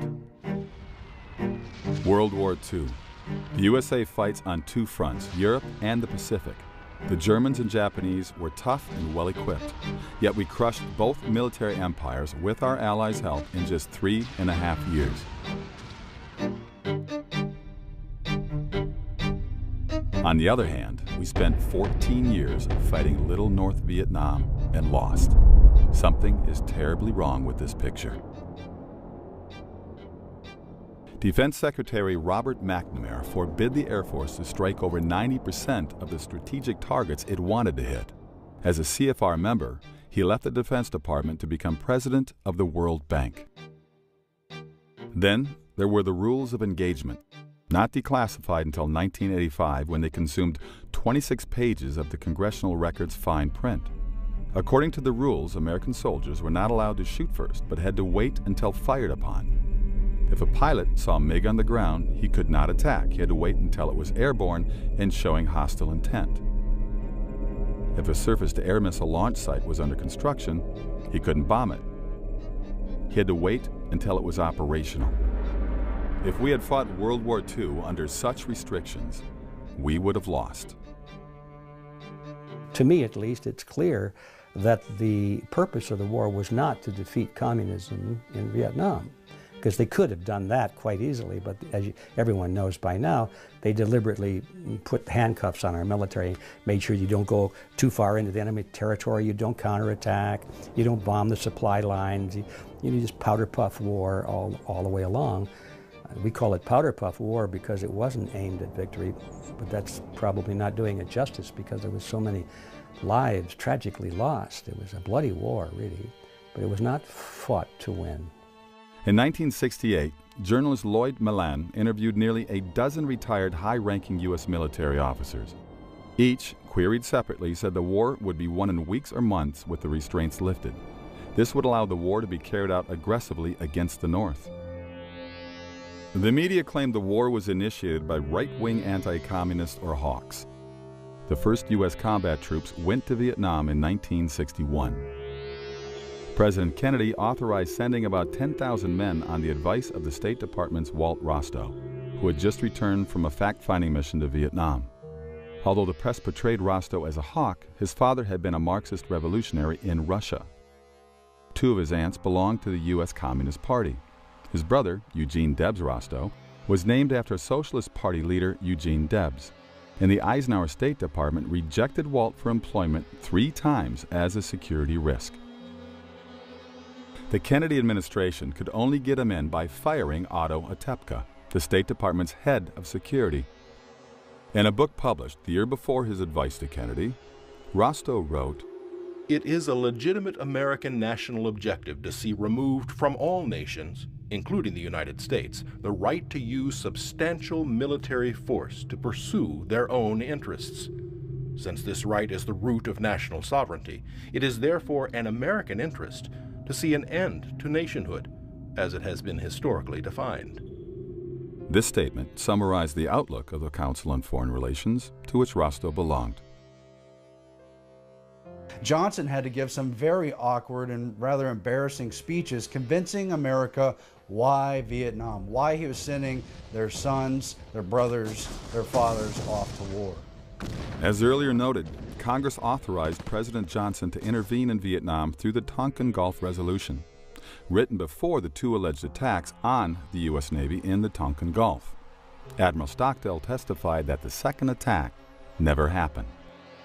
The premature resolution was written by William P. Bundy, Assistant Secretary of State for Far Eastern Affairs and member of the CFR. Like Rostow, Bundy was portrayed as a hawk. Yet, in the 1950s, Bundy headed the defense fund for Soviet spy Alger Hiss. After Bundy left the State Department, David Rockefeller appointed him editor of Foreign Affairs, journal of the CFR and America's leading opponent of national sovereignty. In 1964, President Johnson successfully ran for re-election against Republican Barry Goldwater, whom the press branded a warmonger. After the election, Johnson himself suddenly began escalating the war, committing hundreds of thousands of troops. He made the decision at the urging of a secret clique called the Wise Men, 14 senior advisors, 12 of whom were CFR members. The Wise Men included a number of important Council on Foreign Relations members, 6 key members actually: Averell Harriman, Robert Lovett, and John J. McCloy, all 3 of them Bonesmen, and all 3 of them very closely tied to the banking powers of New York City and to the Rockefeller family.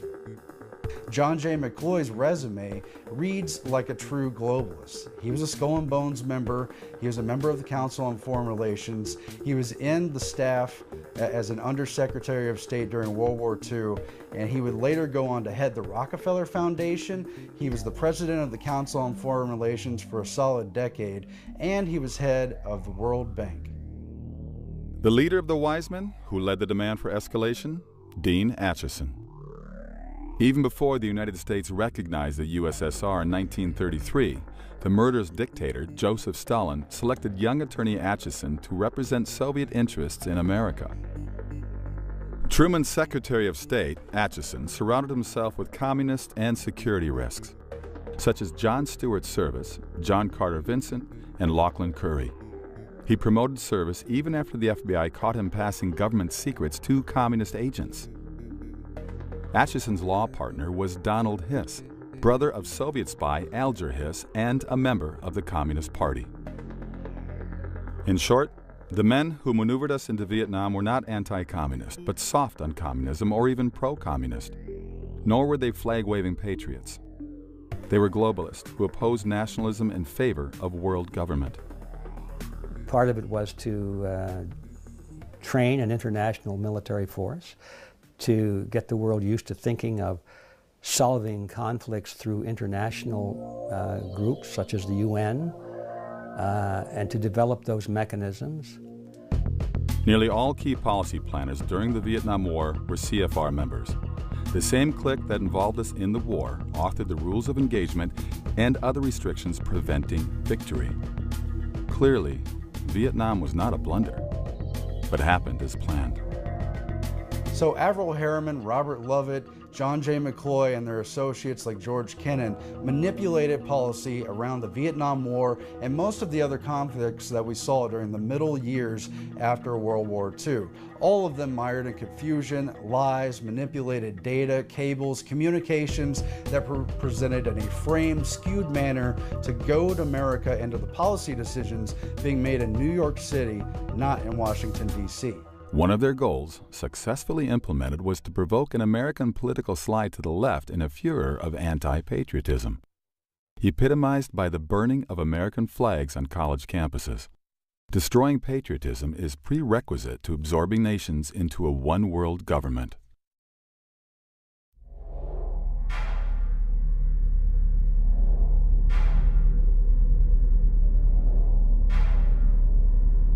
But we lost the jobs.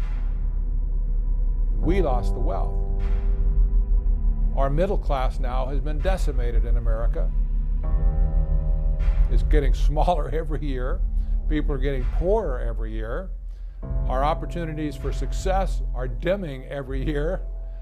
And we wave to the factories and to the industries that moved overseas and say, gee, that's too bad. The North American Union is just one proposal that some people see as an opportunity that's going to enhance their use of the racket to rip people off. You're not going to get a world government overnight. What's going to happen is you will get regional governments, and of course we've seen this with the creation of the EU and all of the trauma that goes with that they've been experiencing over there of trying to bring together multiple countries under a single currency, under a single economic system. Whenever people start talking about North American Union and linking us up, then I think, well, what's next? Then a South American Union, and then we join with the EU, and then before you know it, you actually have wound up with your global government. When they consolidate and centralize power and decision-making processes in these regional communities, it's going to be a very much simpler process for them to then consolidate power from those regional areas, because there'll only be a few of them, and then to bring that together will be, child's play in comparison to trying to bring together hundreds of countries worldwide. North American Union is especially dangerous, as are, again, many of these free trade agreements like the TPP. Why? Because they trump our Constitution. What they have to do is they have to line up the regulations in countries to mesh together, to not fight each other. So you see this going on in Europe, you see this going on in Asia, you see it going on in the current negotiations with the Trans-Pacific Partnership, for instance. The TPP, the Trans-Pacific Partnership, aims to say that any American law, including any constitutional law, is suspended in place of the TPP. That includes corporations operating in the United States. They would fall under the authority of the TPP before they would fall under the authority of the U.S. Constitution. That's a huge problem. Same thing with the North American Union. Would we then have some agreement that trumps our Constitution? It's all about regulation. You say, well, why? It's because they want to get them meshed together and lined up together so they can interoperate without national boundaries and national issues, you see. That the moment when America announced through then President George W. Bush that we were at war with terror, I think it was actually a truthful statement, but it was a terrible moment for the country. But the terror wasn't what they claimed that it was. $60 billion worth of spying on we the people. It's not about protecting us from Al Qaeda or Al Nusra or Al Capone. The war on terror, in my opinion, has become a war on the Bill of Rights. The war on terror has impacted the freedom on the people of the United States and the people of the entire world using fear. So the revolution apologizes for shitting all over your apathy. What people have to understand how this process works is fear is what always shuts consciousness down. The war on terror is to keep the people in fear and hysteria because fear stops everything. And what are you willing to give up in a war with your own fear? How does the war on terror fit in? The Department of Homeland Security has given the U.S. government unprecedented power to intrude on citizens' private lives. The ostensible purpose? Combat terrorism. We all oppose terrorism, but many wonder how that word might eventually be defined. The legislation that came out of the war on terror has been disastrous for the American public and for freedom in general, especially that part of it which has completely ruined privacy in America. Another way to look at it is creation of a total surveillance society. When we lose the fundamental right to privacy, you could make the argument that really we have no freedom at all. Virtually every piece of our electronic correspondence is being recorded and monitored by some branch of the federal government, all in the name of national security. What the war on terror has done is said, what will you trade in order to not feel afraid anymore? And unfortunately, as a nation, we said everything. We'll trade everything. They can put you in jail, hold you indefinitely under the Patriot Act. You know, and what is all this? It's all based on the war on terrorism. And where did that get started? With 9/11. And nobody wants to look at 9/11, but if you look at it hard enough, you'll realize that the whole official story is full of holes. And so what has happened in a very incremental way is turning everyone into a terrorist for whatever reason. We just heard Senator Reid say that the people that went to the Bundy Ranch are terrorists. The military are acting like terrorists. We're acting like terrorists. If you don't agree with your whatever, dog catcher or water meter reader or whatever, you're a terrorist. So again, we're back to the same thing as with the communists, which is today a terrorist is just anyone who disagrees with you. And it is polarizing and fragmenting society. The concept of Homeland Security did not originate after the Twin Towers attack, but with a 1998 proposal by the United States Commission on National Security, which had 12 members, 9 of whom belonged to the CFR. They recommended a National Homeland Security Agency, the very phrase President Bush used 9 days after 9/11.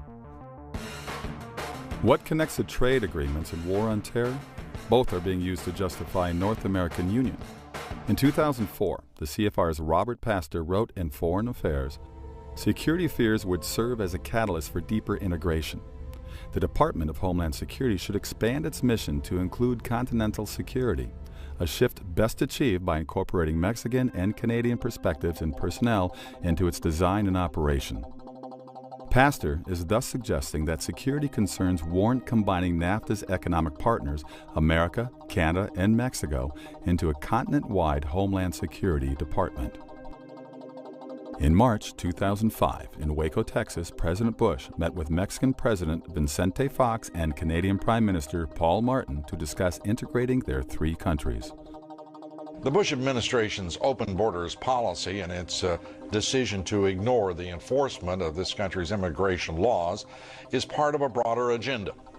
President Bush signed a formal agreement that will end the United States as we know it, and he took the step without approval from either the U.S. Congress or the people of the United States. At the time of the Waco meeting, the CFR produced a document, Building a North American Community, which called for the creation by 2010 of a community to enhance security, prosperity, and opportunity for all North Americans. Regional alliances like the EU and SPP are not the end game, simply stepping stones to a one-world government. Leading establishment figure Zbigniew Brzezinski said in 1995, "We cannot leap into world government in one quick step. The precondition for genuine globalization is progressive regionalization." Soviet dictator Joseph Stalin recognized this principle as integral to communist plans for domination, saying, "Populations will more readily abandon their national loyalties to a vague regional loyalty than they will for a world authority. Later, the regionals can be brought all the way into a single world dictatorship." This is what the war on terror is designed specifically to accomplish, to keep people in a state of fear, of always looking around the corner for the boogeyman, always looking around the corner for the monster that's about to gobble us up.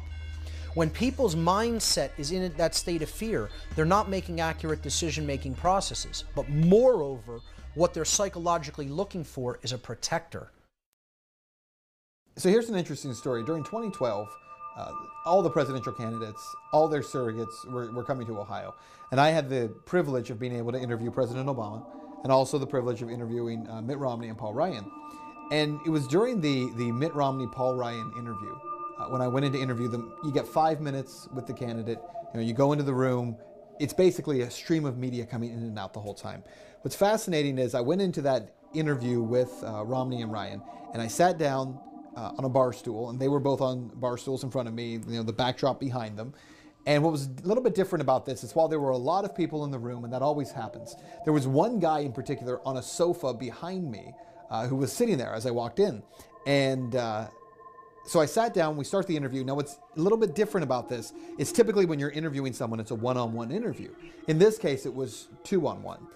And so I would, ask one a question and then to the other one, back and forth. What was really interesting to me was as I was talking with them and interviewing them, I would notice out of my peripheral vision, I'm talking with Congressman Ryan, and I could see Governor Romney looking past me at the guy on the sofa behind him. And then when I would turn to Governor Romney and I would interview him, I could see Congressman Ryan doing this. And if you go back, by the way, and you watch the actual full interview, I would tell people, just go back and watch not the guy I'm talking to, watch the other candidate and how they're looking past me at this guy. And it was almost like they're doing, baseball signals at each other. And so they're, kind of go through this.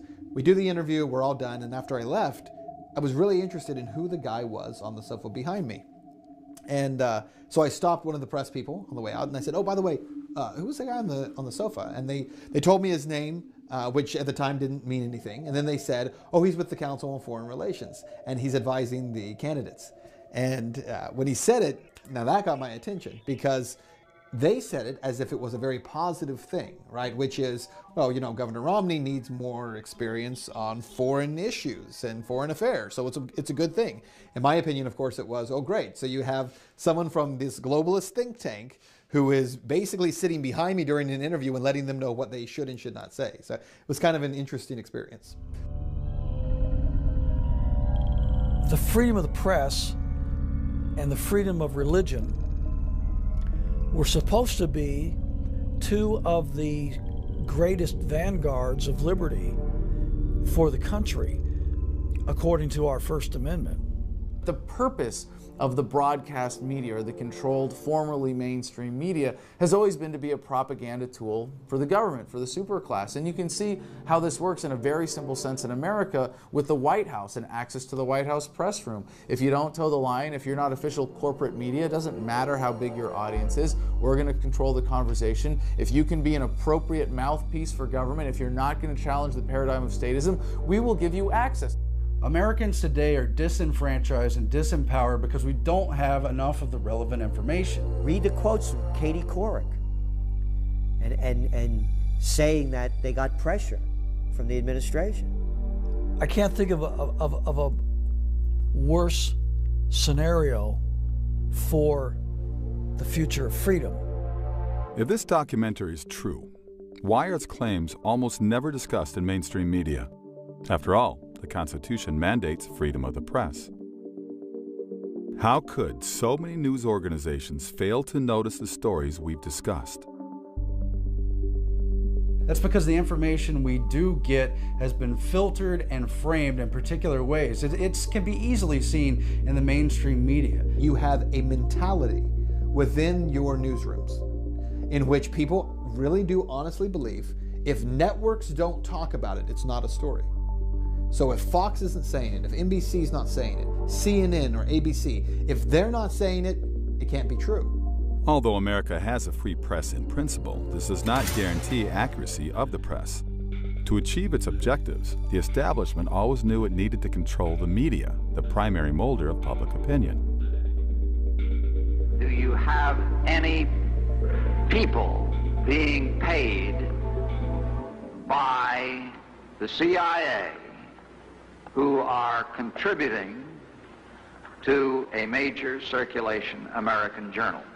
We do have people who submit pieces to American journals. The national news media is, for all intents and purposes, a totally controlled medium.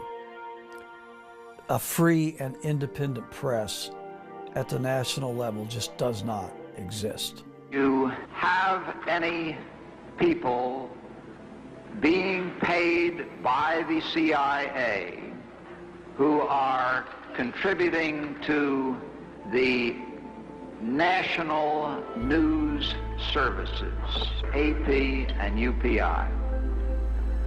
Well, again, I think we're getting into the kind of detail, Mr. Chairman, that I'd prefer to handle in executive session. You know, people will say, why isn't the media doing their job? I beg to differ. The media is doing exactly what they are designed and paid to do. They are steering public perception in the way that the people at the current positions of power want the public perception to go in. Not continuing Congresswoman Section Harman, let me 215 interrupt you. Congresswoman, let me interrupt you just for a moment. We've got some breaking news out of Miami. Stand by, if you will. Right now in Miami, Justin Bieber. They are the mind molders. They are the opinion molders of America. And if you ask a guy some of the technical questions like you've asked me in the last few minutes on the street, you'll hear him reciting something that Rush Limbaugh or somebody else said on radio or TV. In the 19th century, August Belmont was a Rothschild financial agent in the United States. With J.P. Morgan, Belmont helped finance Adolph Ochs, who purchased the New York Times, then a tiny newspaper with a circulation of 9,000. International banking behind him, Ochs transformed the Times into the world's most powerful newspaper. Ownership passed from Ochs to his son-in-law Arthur Hayes Sulzberger, member of the CFR, then to Orville Dreyfus, CFR, then to Arthur Ochs Sulzberger, CFR. Well, I think there's a couple of things. You ignore the story because, number one, it doesn't fit with their own personal worldview. There are too many people with the same worldview sitting in those positions. I don't blame Brian Williams for not being interested in covering a story that challenges the globalist thinking of the CFR. I really don't, because he's entitled to his own belief system. The problem is when Brian Williams then prevents any stories that challenge his worldview from being a part of that newscast. And when Brian Williams does it, then Diane Sawyer does it, and so does Scott Pelley, and it goes on and on and on. And then when all the networks say, well, let's ignore those stories, all the local TV stations around the country say, well, they're not covering it, so it must not be a story, because those guys are the most professional, most legitimate media. The Times' editorial policy has consistently paralleled the establishment's agenda. When members of Congress opposed Paul Warburg's nomination to the Federal Reserve Board, the Times lobbied on his behalf. When communist Fidel Castro was trying to seize Cuba in 1959, a series of articles by New York Times reporter Herbert L. Matthews, CFR, persuaded Americans that Castro was the George Washington of Cuba. By 1962, Castro had Soviet missiles pointed at America. During the Vietnam War, the Times demoralized the public by publishing an alleged expose of the war's origins, the Pentagon Papers, a leaked Defense Department study. Leslie Gelb, who oversaw the study, went on to be a Times correspondent and editor. So will Gelb do an expose of the CFR? It's not likely anytime soon. He was the Council's president for 10 years and remains president emeritus. If you're one of those CFR members of the news media, If you're Brian Williams, who's a member of the CFR, if you're Aaron Burnett, who's a member of the CFR, if you're sitting there in your newscast that night and some story comes across about, we should look into the Federal Reserve Bank, you're probably not going to do that. You're going to ignore that. If people are protesting the Federal Reserve Bank, are we going to talk about that? No, we're not going to. Innumerable Times executives, editors, and reporters have been CFR members. The Times won't expose the CFR because they both belong to the same hierarchy. A similar picture can be sketched of other major news organizations. Media diversity is an illusion. People get caught up in debating if MSNBC has a better perspective than Fox News or ABC, NBC. These are a very narrow window of information. Here's your news, here's the report on what's happening through the Republican lens, through the liberal lens, but they're not getting down to the roots and down to the basics and saying, here's the true fundamental problems in society and here's the true solutions. There is this illusion in America we have a diverse media because we have so many diverse outlets. And a person might say, well, I know this story is true because I saw it on America Online, and then I turned on my television and CNN said the exact same thing. And then later in the week I got my Time magazine and it said the exact same thing. Now, when a story has been confirmed by independent news outlets like that, it must be true. Well, here's the problem. Until the recent AOL spinoff, America Online, CNN, and Time magazine were all owned by one corporation, Time Warner. At the national level, it's a surprising small number of people that control the vast majority of the national news media. It's no surprise that you're not going to see any of this in the mainstream media, because the mainstream media is owned and controlled by 5 major corporations. The New York Times Company owns the Boston Globe. The Washington Post Company owns Newsweek. Disney owns ABC. CBS owns Simon & Schuster.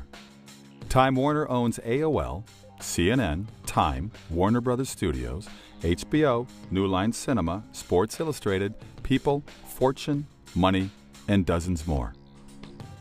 News Corporation owns the Wall Street Journal, Fox Television, London's The Times, Barron's, HarperCollins, Zondervan, Hulu, and the New York Post and scores of other media outlets. When you have one corporate owner, you're going to get one viewpoint. You don't get a diverse view unless you have diverse ownership. I got a communication from someone who's in a 3-letter network, head of a news department for that 3-letter network, and said, my family member is in Iraq now, and I was so disturbed at what you said last night about depleted uranium. I don't want to believe this is true. And I said, it is. I gave the evidence, the information, and he said, yes, I've been up all night studying it. You are right. He said, I wish I could tell the people this. And I said, and why can't you? And he said, it's not part of the political paradigm. Most of America's major media is owned by around a dozen multinational corporations. These, in turn, have directors that interlock through membership in the CFR. Thus, the establishment can guarantee the public receives a uniform viewpoint. The mainstream media will not cover many of these issues because of, in part, because of the people who pay to sponsor their television shows. When you have major corporations that are doing pretty disgusting things to the mainstream public, paying to have TV exist, they're not going to want the commentators discussing about the things that they are doing and how they're awful. You're not going to see the truth in mainstream media, and in fact, you're going to see disinformation agents. You'll see people like me smeared in the media. If it comes out at all, the information that we're talking about, you're going to find that it's marginalized. Once a year, the world's elite from government, banking, industry, and media hold an international summit called the Bilderberg Conference. The meetings are closed to the public. In 1991, speaking before the Bilderbergers, CFR Chairman David Rockefeller described the media policymaker marriage. We are grateful to the Washington Post, the New York Times, Time Magazine, and other great publications whose directors have attended our meetings and respected their promises of discretion for almost 40 years. It would have been impossible for us to develop our plan for the world if we had been subject to the bright lights of publicity during these years. But the world is now more sophisticated and prepared to march towards a world government which will never again know war, but only peace and prosperity. But I don't think we're buying into it as much anymore. I think that the advent of new media, I think the internet, social media, the ability for people to talk to each other, communicate, share information like at no other time in human history really renders a lot of the propaganda that we face unusable. It's very tempting when you look at the short-term trends in the American government and the application of technology in organizations like the NSA to think that we're heading towards a totalitarian surveillance state. But technology is fundamentally empowering, and with all the technology that's on the horizon right now, we see Google Glass as an exciting innovation, but really just scratching the surface of what's about to happen with computers in our brains, if not just in our contact lenses, or better integrated with our lives in general, and the profusion of cameras in society. These are good things in and of themselves. The question is really who controls these technologies. And it is scary when government controls these technologies, but I'm very confident that technology also empowers greater awareness and is going to lead people to realize that non-coercive, voluntary, peaceful relationships are superior to violent, coercive ones that are the reasons we have to be afraid not of the technology itself, but of the application of it. So it's really important to be aware of that distinction when fighting back and making sure that we're not making people afraid of the technology itself, but that they know what is correct to be afraid of, which is the government control and usage of these technologies as mechanisms of greater control. But the technology fundamentally empowers us to better control our world, our environment, to be more empowered human beings as individuals, and that is a great thing to be celebrated. If anything, is going to lead government to be obsolete. We are the individual people of the United States. We need to exercise our rights. Nobody's going to come in on a white horse and rescue you or save the day. This is your job. This is an informed electorate's job. It's our job to inform our elected officials that we refuse to be a part of this plan.